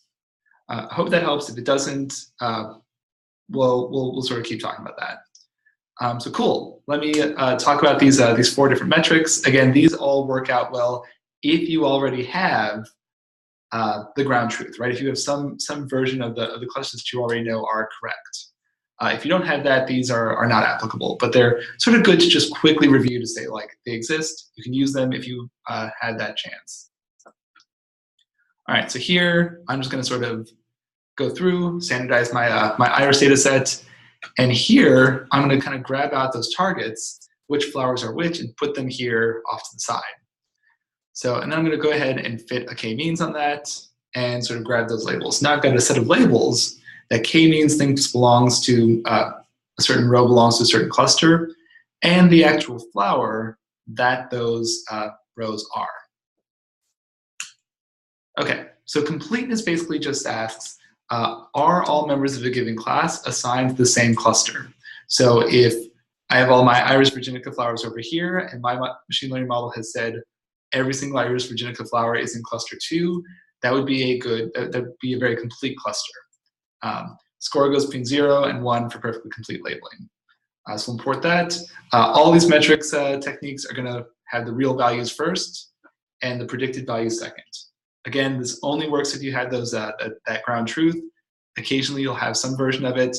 Frequently you won't, but it's worth going through. That's 0.69 out of 1. That's a pretty good set of clusters. Homogeneity is similar to that. That's just asking, does a cluster only have members of a given class, right? So this one up here, completeness, is asking, out of all the flowers that I know the truth about, how many of them are in just one cluster? Homogeneity is asking, out of one cluster, how many of them are just one of those flowers? So sort of kind of approach it from different directions. Again, 0 and 1. 0 is not at all homogeneous. 1.0 is perfectly homogeneous. And this is pretty good because this is a pretty tight set of clusters. V measure is just the harmonic mean of those two. It just takes completeness and homogeneity and sort of averages those values out. Again, between 0 and 1 is going to be sort of that scale here. And we know that our completeness score and we know that our homogeneity score are very close to each other. They're both very high. This should be a pretty high score as well, and it is. We'd be very concerned if this was somehow different. And finally, mutual information. You'll see this score sometimes, especially in both classification techniques and clustering where we have the ground truth. There's 2 versions of it. Mutual info score is not going to be normalized, so it's harder to compare it across different runs. There's one that is a normalized one as well. And this basically just says, like, the probability that observation X is in group X is the same as observation Y is in group Y. In other words, are the true values and the predicted values the same? And we're sort of just looking at how likely it is that certain observations are in certain groups. So this is going to weigh this down, right? This is going to weigh this to the point where if we have very few observations in one group, but we're super accurate there, that's less useful than having better accuracy across the larger group. And so there's 2 versions. Mutual info score is going to not be normalized. It's not guaranteed to be between 0 and 1, but it'll usually be kind of close. adjusted mutual info score will be like constrained between 0 and 1. Again, sort of ran through that kind of quickly. These are only going to be useful if we have, that's going to be from this point forward. This is going to be useful when we have that ground truth available. That's not often the case, or often we'll have like a big clustering algorithm and maybe 200, 400, 800 rows that we've done the groundwork to say like, we think these should be here in this case. So it's useful to know, it's useful to have seen those words. Typically, as modelers, you can't see me.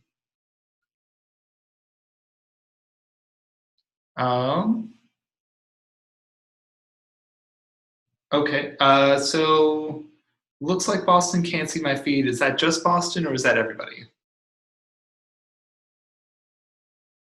Okay, Austin, Chicago, Atlanta looks like they can see me. Okay. Let's pause for a second. Let's kind of make sure that we got all the tech stuff figured out. Also take a really opportune coffee break. Okay, cool. So Boston's going to log back out and log back in. While they're doing that, let's scroll back up to this check for understanding that we were going to talk through. We'll pause here for a second, and then we'll sort of I'll kind of walk through how I might do this in sort of like a live coding case.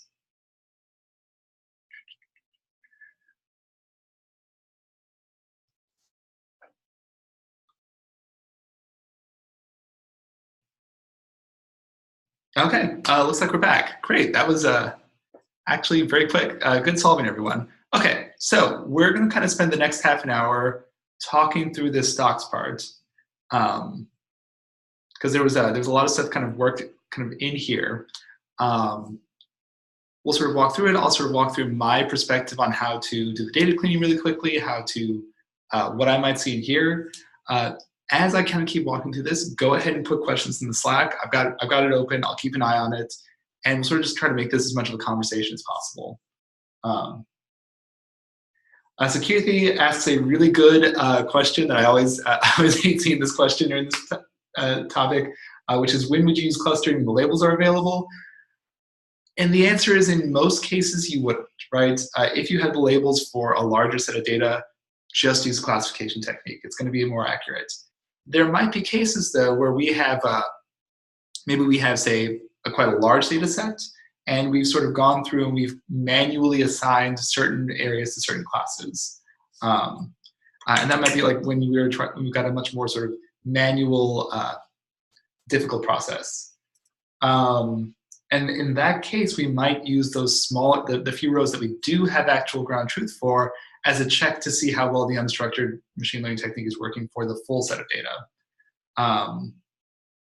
But you do make a very good point, which is if you do have the ground labels available, the ground truth available, clustering may not be exactly the best thing for you to use.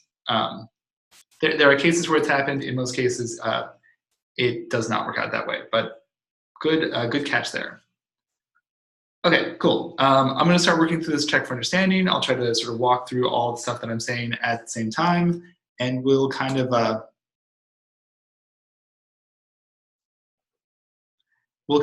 sort of work through here together. Okay, so here's the data set that we're working through. I'm going to grab stocks.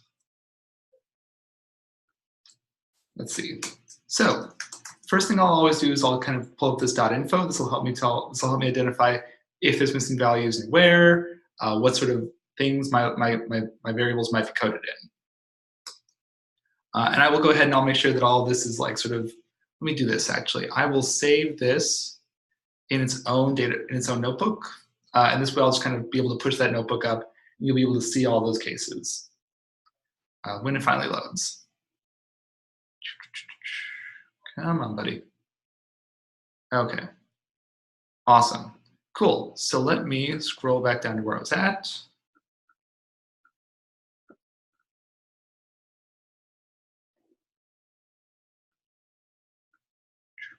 No, this is thrilling radio right now. Okay.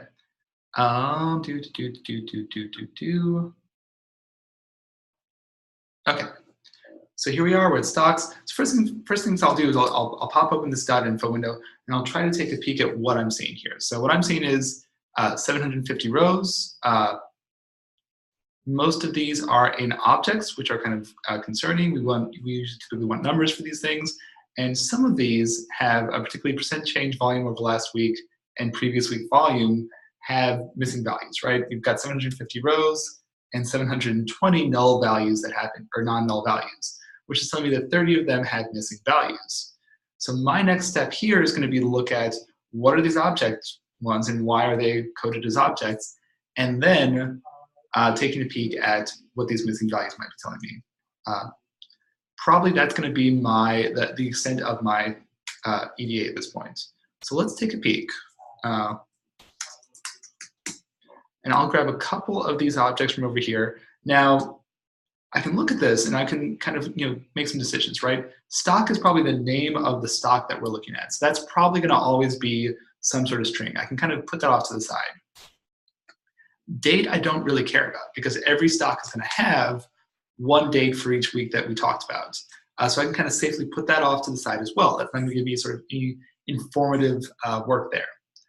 Now, open, high, low, and close are going to be the prices of that stock at the open of the week, the close of the week, the highest point it reached, and the lowest point it reached. And these would typically be dollars, right? I would want to see these as some sort of float number. And I don't, which is what I'm going to kind of focus on at this point. The name of the stock, the quarter, and the day of the week, I can kind of ignore. That's not going to be really helpful for my sort of clustering point. So let's take a peek at what this looks like. Open, high, low, close, and I will make sure that this notebook's now in a separate copy, so I'm just going to save it. I'll push it up after this this lecture's over, and you'll have access to all this code. So I'm not going to copy this directly into Slack. So let's take a peek at just these first 5 rows. Oh, and I have, because this is a new notebook, nothing's currently running. 1 second. Let's rerun that.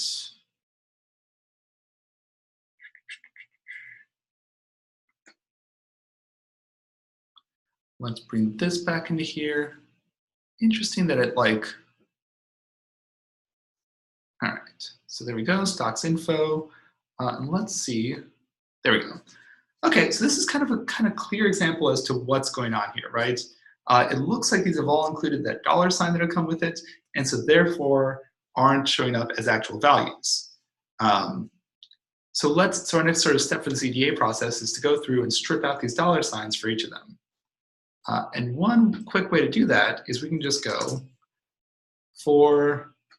we'll sort of iterate through these columns. Totally cool to iterate through columns. So let's go for call in this. And what I want to do is I want to do that .apply function, right? I want the .apply method to go through and say, all right, for every value in each of these columns, replace that $sign with nothing and turn it into a float. And that should work for us. So we'll go,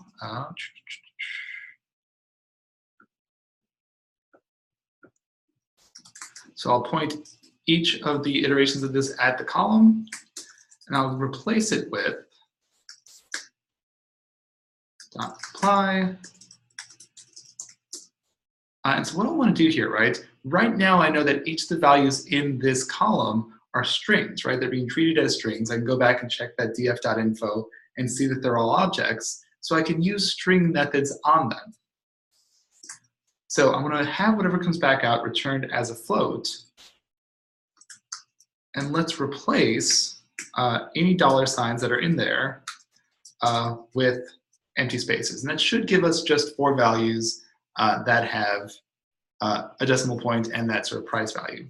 So let's run this and see if it works. And sure enough, it does. Now to double check to make sure this worked, let's go back and check stocks.info. And here we'll be able to make sure, okay, this is actually kind of picking up on that same process. And sure enough, quarter, stock, and date have stayed as strings because they're not going to be super informative for a clustering algorithm, but open, high, low, and close are now float 64s, which means that we can actually include them in our clustering algorithm now without worry. Okay, the other thing we wanted to tackle were these two missing values. And so one thing that's always kind of really helpful with missing values is to identify how many there are, and then also what might be going on there.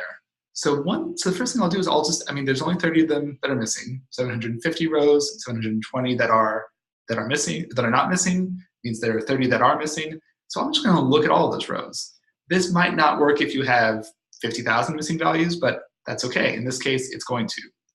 So let's pick one of these. I'm gonna pick previous week's volume, because that's easier to copy.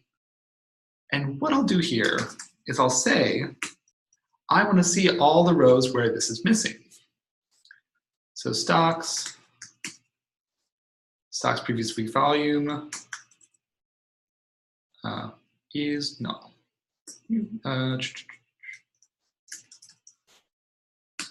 should work. There we go.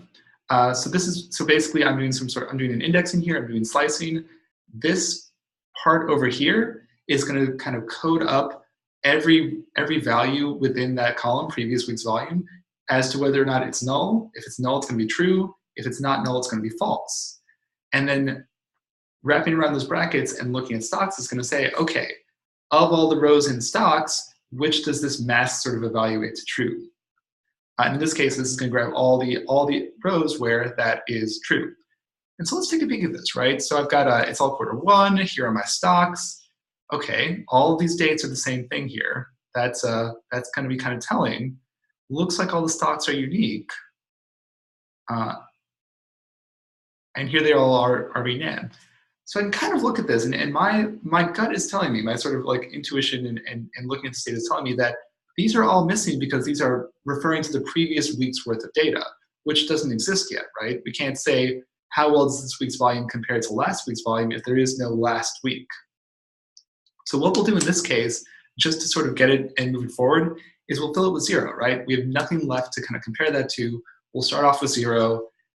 Because we're going to be clustering in a way that sort of measures distances, that's going to put all these points at the same point for that point. So it shouldn't make too much of a difference. We could also just drop all of these rows. That would also be totally fine.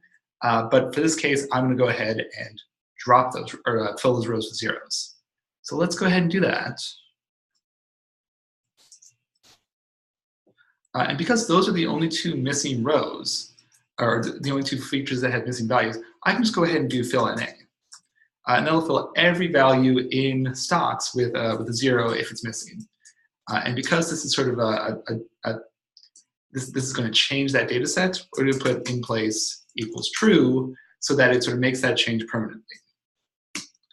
And again, just to kind of confirm that it's working, we can even do stocks.info, and sure enough, all of these have 750. That means that all of our values here are ready to go. Now, before I start clustering, I'm going to want to standardize these values, and I'm going to want to drop out the quarter and the name of the stock, because we're going to kind of assume that these are, they're strings, they're not super informative. So quarter, stock, and date, we're going to get rid of. So let's go here. I'll call this stocks SS, so that's kind of like, we'll just reassign that to be the standardized stocks value. No, come on, call.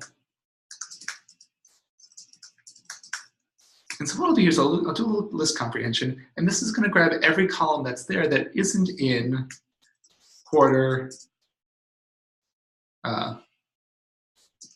date, or stock. And this will go through and it'll just kind of say like, okay, I want every column, so long as that column is not quarter, so long as that column is not date, or that column is not stock. And this will give me all of my numeric values. Next thing I'm going to do is I'm going to sort of instantiate the standard scalar object. I'm going to standardize my features that I have everything on the same scale. Standard scalar dot fit stocks SS, and we'll redefine it to be here. Transform stocks SS.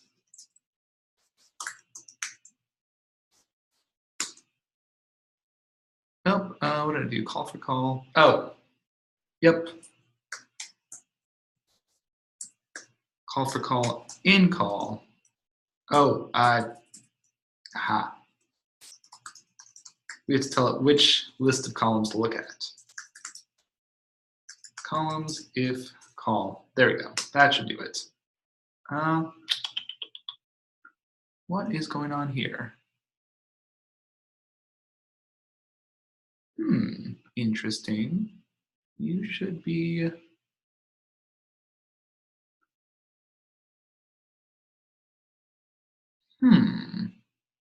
Why are you doing this? 1 second. Let's debug this.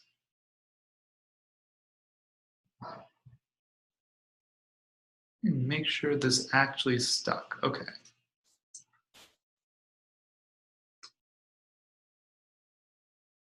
Okay, that should be good.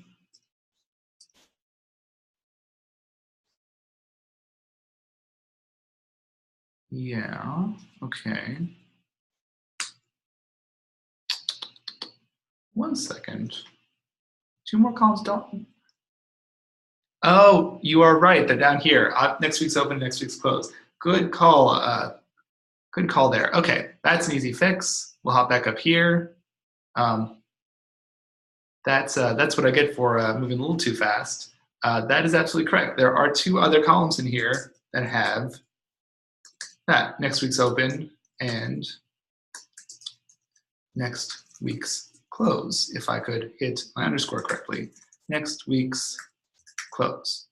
All right, let me go ahead and import this again, just so I've got everything kind of back to the way it used to be, and we'll just run our way down. So re-import the data. Let's go ahead and convert those values.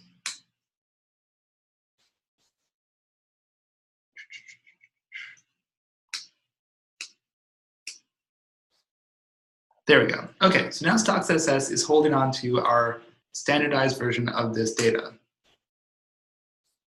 So now the question is, let's use SciPy, let's do dendrograms and that sort of stuff, and kind of get out some values from here. And what I'm going to do is I'm going to kind of pop up here real quick. I'm going to grab the code to do that, because again, don't type out code manually if it's just boilerplate.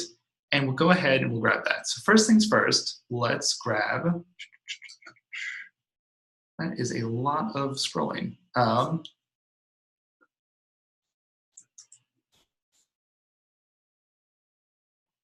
just going to kind of grab a bunch of stuff at once so that we can kind of make this a little faster.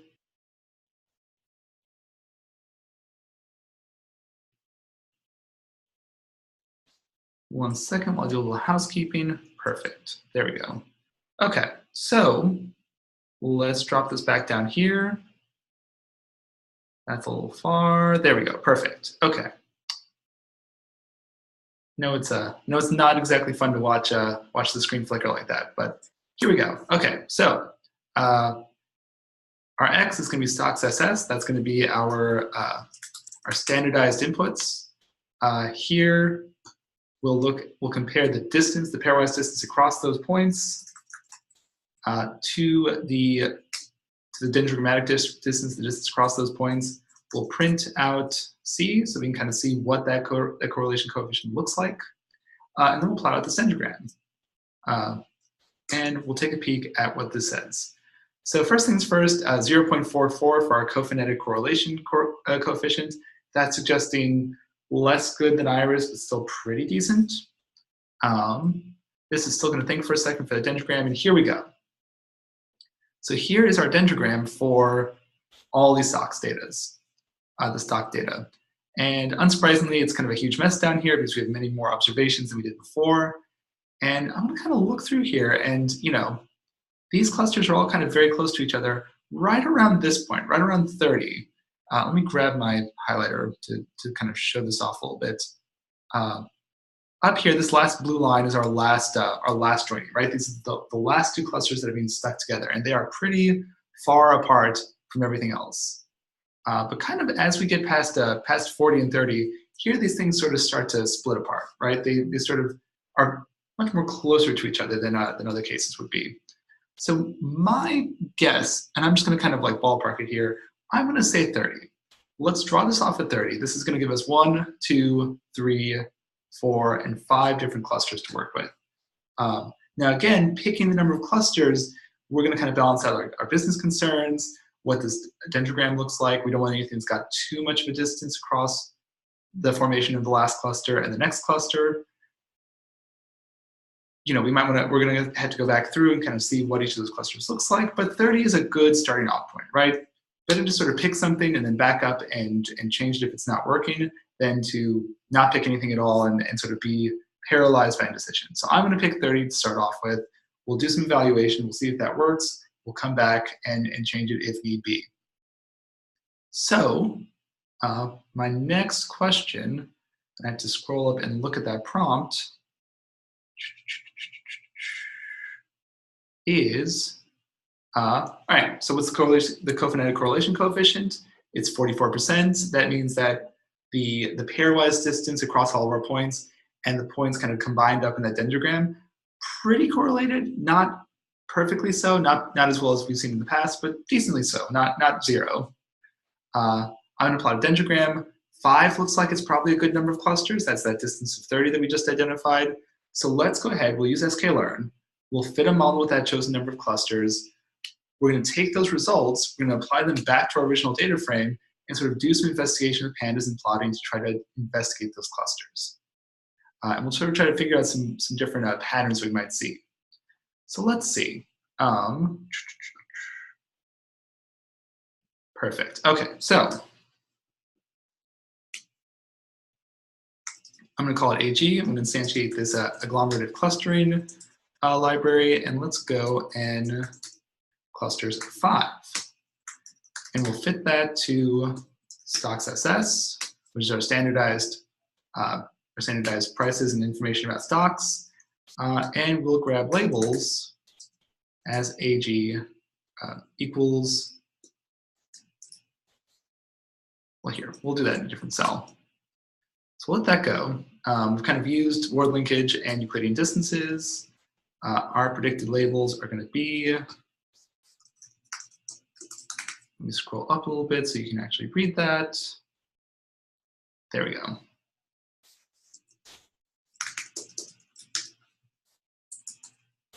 There we go, labels underscore. And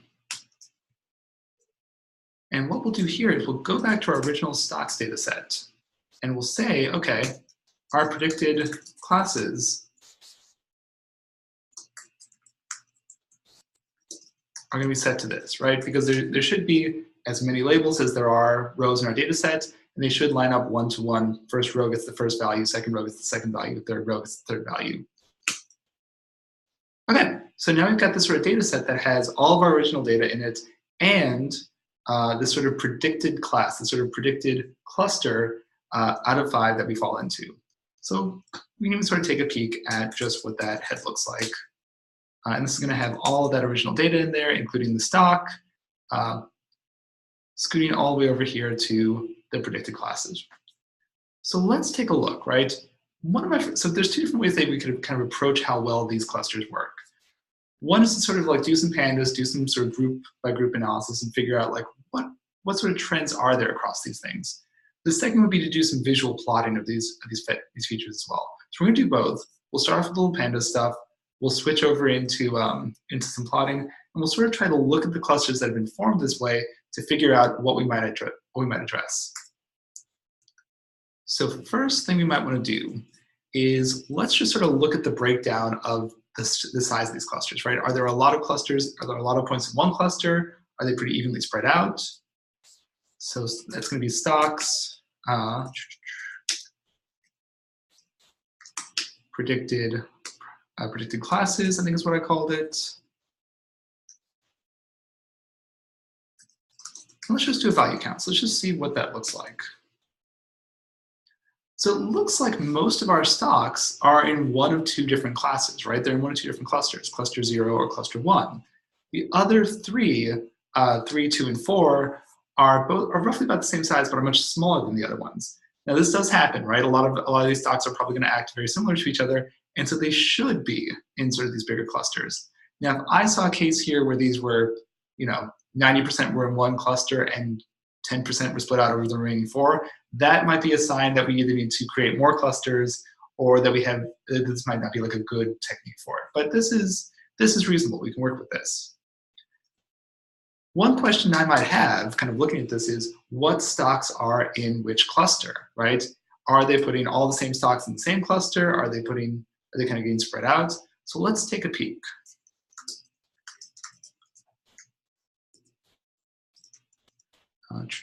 I'll just type it out. 0, 1, 2, 3, 4. So right, so I'm going to iterate through each of these clusters. Oop, and my computer has interpreted that as an operating cell. Let's just look at the value counts of these stocks, right? Do they occur more often in one versus the other?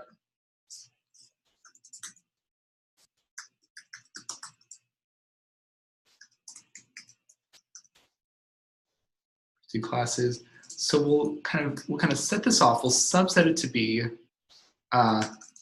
each of these, right? So we'll iterate through cluster 0 first, cluster 1 second, cluster 2 third, so on and so forth. And let's take a look at stock, which is going to be the string name of each of these stock prices for that week. And let's look at the value counts of it. I know that kind of is like off to the side. Here, there we go. So I'm just going to kind of, by cluster, look at how many of these different stocks fall into these different places. Oh, it would help if I printed that out as opposed to just evaluated it. I can't tell you how many times I have like thought I did it and then ended up not doing it. Where's my cursor? There we go. Print. We'll wrap that up in parentheses. We'll run that. Okay. So a lot of our, so this is gonna be class 0 over here. It's the first one to come through. A lot of the same stocks are kind of put together. So everything from American Airlines down to Kraft, most of their observations are all in this group. And then a couple of smatterings of other ones. Same sort of pattern for group 1, right? A lot of these bigger, sort of the bulk of their observations are in the same place. Here's where things get interesting. IBM is in its own cluster by itself. BAC and CSCO are basically in their own cluster, and Disney is by itself. So this is kind of telling me that really the interesting part are cluster 0 and cluster 1. Clusters 2, 3, and 4 kind of just identified maybe outlier statistics or maybe outlier stocks that aren't as important. So that might be like a good note for me to take. Okay, there's something interesting about BAC, Disney, and IBM. BAC, let's take a peek at what that is. That might be a stock that doesn't exist anymore. Oh, Bank of America. So this kind of seems reasonable that they would be sort of on their own. Okay. Again, as you guys have questions, like go ahead and throw them in there. Hopefully this is interesting or useful to kind of watch me sort of work through here. It is really a stop and go process. It's rabbit hole digging. It's sort of thinking through like, well, what's interesting about these things? Okay. So another thing that might be interesting is to sort of look at what might be unique about these groups. And so we might want to look at a couple of things. So let's look at the head of the data set again, mostly so I can remember what columns are in here. If you ever look at my work with that, that's like not ready yet, it's kind of like evaluate, evaluate, evaluate, head, evaluate, evaluate, evaluate, head, because I can never remember what's in what. So volume probably has a lot of interesting things in here. We might also want to look at sort of maybe these percent changes or maybe these days to dividend, right? So are there differences here, both in sort of volume, so the activity that those stocks face? Anthony's asking if we can have the shared code.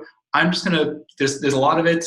I'm just gonna sort of commit this and push this notebook back up to the GitHub, so you will have it in about 5 minutes. So, you know, is there a lot of change in volume? So are stocks moving up and down a lot? Or are stocks changing a lot in price? And so that would be these 2 percentage things. So let's take a look at this, right?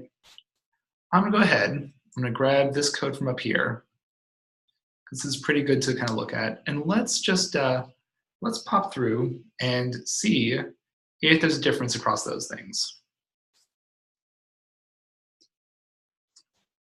So we'll go ahead and here is, we'll look cluster by cluster again, but in this case, we're not going to look at the stock.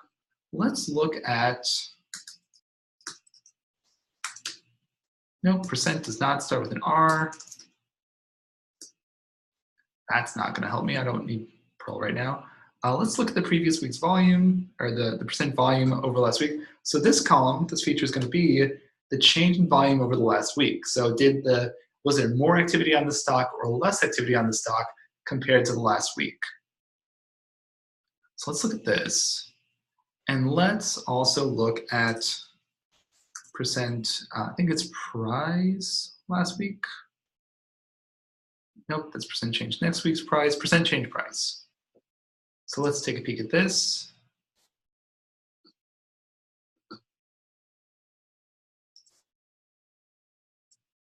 And instead of looking at value counts, which are not going to be very helpful because they are, they're just values, so then would be unique. We'd see 750 rows. Let's do .describe instead. So let's see if different groups are having different things happen. And one other thing I'll do just to kind of make this a little easier is I'm just going to print out which cluster I'm looking at first, just so I can kind of keep in track what I'm looking at. So cluster 0, and I'm going to kind of zoom out a little bit so we can kind of read this a little easier. Okay. So cluster 0, average change of volume from the last week of about 6%. Pretty big standard deviation, so that kind of varies a lot. Almost no change in price. So cluster 0 might be stocks that are kind of maybe changing a lot in volume, but not having a lot of effect in their prices. Cluster 1, right? So here's cluster 1 up here, average percent change in volume moving up positively, but again, sort of average value of 0.0 or median value of 0.0, smaller standard deviation. These prices also have a pretty standard deviation. So maybe this isn't an informative feature for cluster 1. Let's see, let's take a peek. So cluster 2 seems to have on average a lot of positive change in volume, but not a lot of change in price. Cluster 3, now here's something interesting, right? Typically falling down in volume. So stocks that are less and less useful week over week, having less activity, and that average price is falling. So these might be stocks that are performing a little worse each week. And here's stuff that's kind of like maybe growing. So okay, so this is kind of helpful. And we might like keep working through stuff like this. Like I might want to go back and say, that's really interesting. Let me look at maybe the high price and the low price, or let me look at what this day's next dividend is. Let's do one plotting example real quick, just to make sure that we kind of have that up and ready to go, and then we'll sort of stop, we'll conclude, we'll wrap up, we'll have space for any questions, and then I'll commit and push this up to the GitHub so you all have access to this code. So let's say that I want to compare the opening price and the closing price. That might be pretty useful to look at. And what I'll do is I'll kind of scroll back down here, and I'm going to kind of color that out in a couple of different ways. So let me switch back over to the Slack, and I'm just going to go and grab, there we go. I'm going to grab that code that I made before for plotting out things group by group. I'm just going to paste this in here. I'm going to modify it for our purposes, and then we'll sort of keep going. So these I don't need. Let's add in 2 more groups here, because we have now groups 3, clusters 3, and clusters 4. I'm going to make them black and white.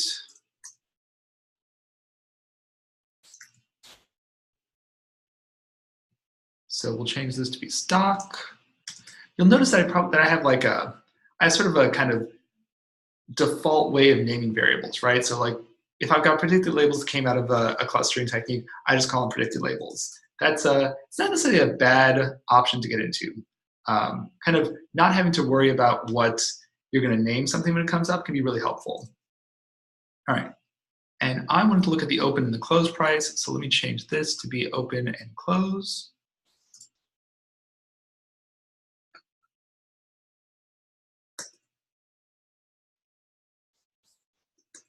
Nope, I don't need that many in there. There we go. Close, and then let's change the title and the X label and the Y label for this. So we're gonna say stocks, open V close price. First up,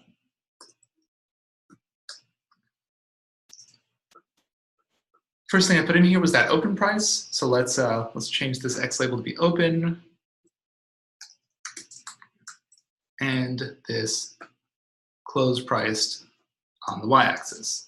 And so what this is going to do is for every stock for every week of operation, it's going to kind of say what was that open price and what was that close price during that week. And what we'll do at this point is we'll kind of color code each of those points by what cluster we put them into. And what we should hopefully see is that there's some sort of pattern that we can notice, something that is useful for us to investigate as researchers. So I did not call them predicted labels. Did I call them predicted label? If I predicted classes.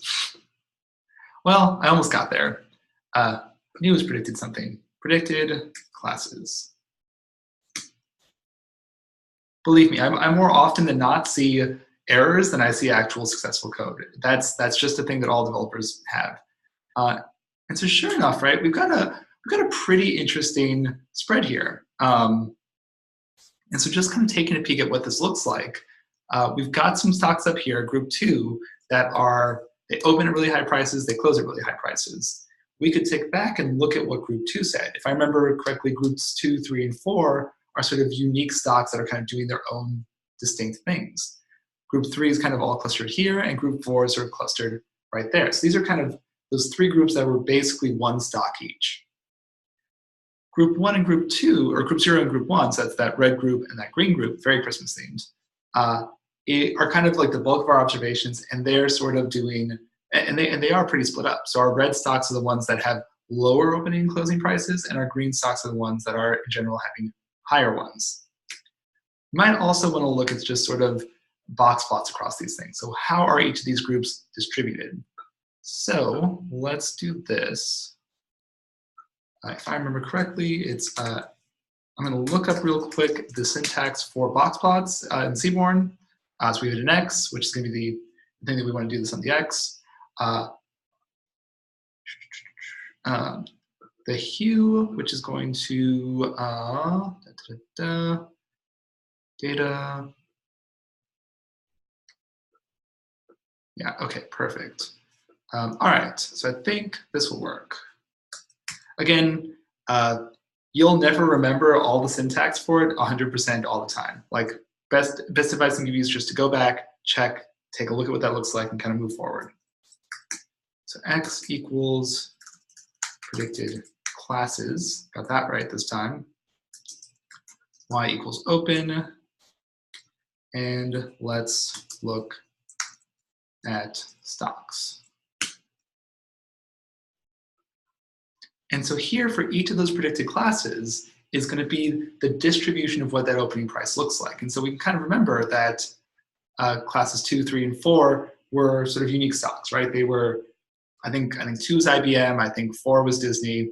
So really kind of our more interesting points are going to be over here. And if we look at this, right, just like that graph kind of showed, we could say, well, you know, 0 on average has a lower opening price.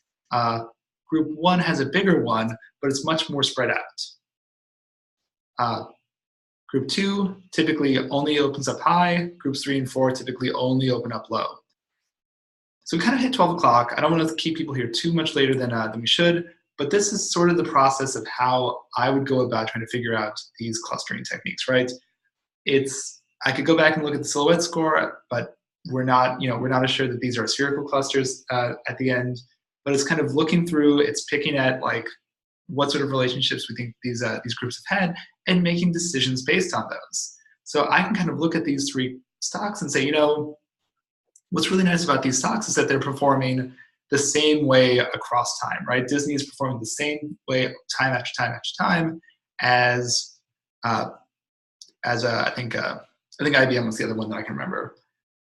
Is that worth it? Is it worth having 3 clusters of 2 clusters being everybody else and 3 being 3 distinct stocks. Maybe it is, maybe it's not. That's a decision that we had to sort of justify, that we had to sort of decide through our use as modelers, through our business cases, through what we need these clusters to be, to do for us. Okay, that's a lot of talking on my end. Are there any questions? Go ahead and put them up in Slack. So Dave's got a really great question. I'm going to guess you've been sitting on that one for a while because that's really fast typing otherwise. Hierarchical models are good for binary variables and smaller data sets. What are they not good for? So I'm just going to walk down the line of what you suggested. Larger data sets, yes, they are not good with large data sets. As the number of observations gets bigger, the number of calculations you have to make in terms of distance gets larger and larger and larger. So larger data sets are going to start crawling with this technique. Greater number of features, probably to some extent, but not nearly as related to the number of observations you have. That's just a matter of like that's going to affect the time it takes to calculate one pairwise distance. So are we looking at distance across 4 features versus 40 features? The number of rows are going to determine how many times we make that calculation. So number of rows, I think, would probably affect that much more than the number of features. But again, that's the sort of thing that if your data set is crawling with 500 features, there are ways to not have 500 features in your data set, which is called dimensionality reduction, and you're actually covering that tomorrow. How about just general unsupervised clustering issues such as subjectivity and interpretability? Whew, that's a bad word. Yeah, so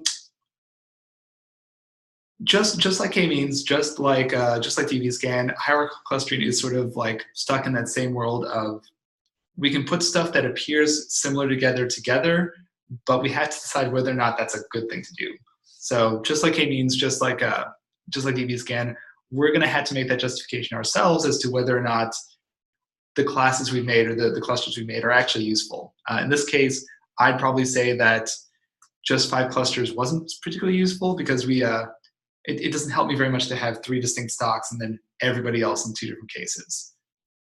But your mileage may vary.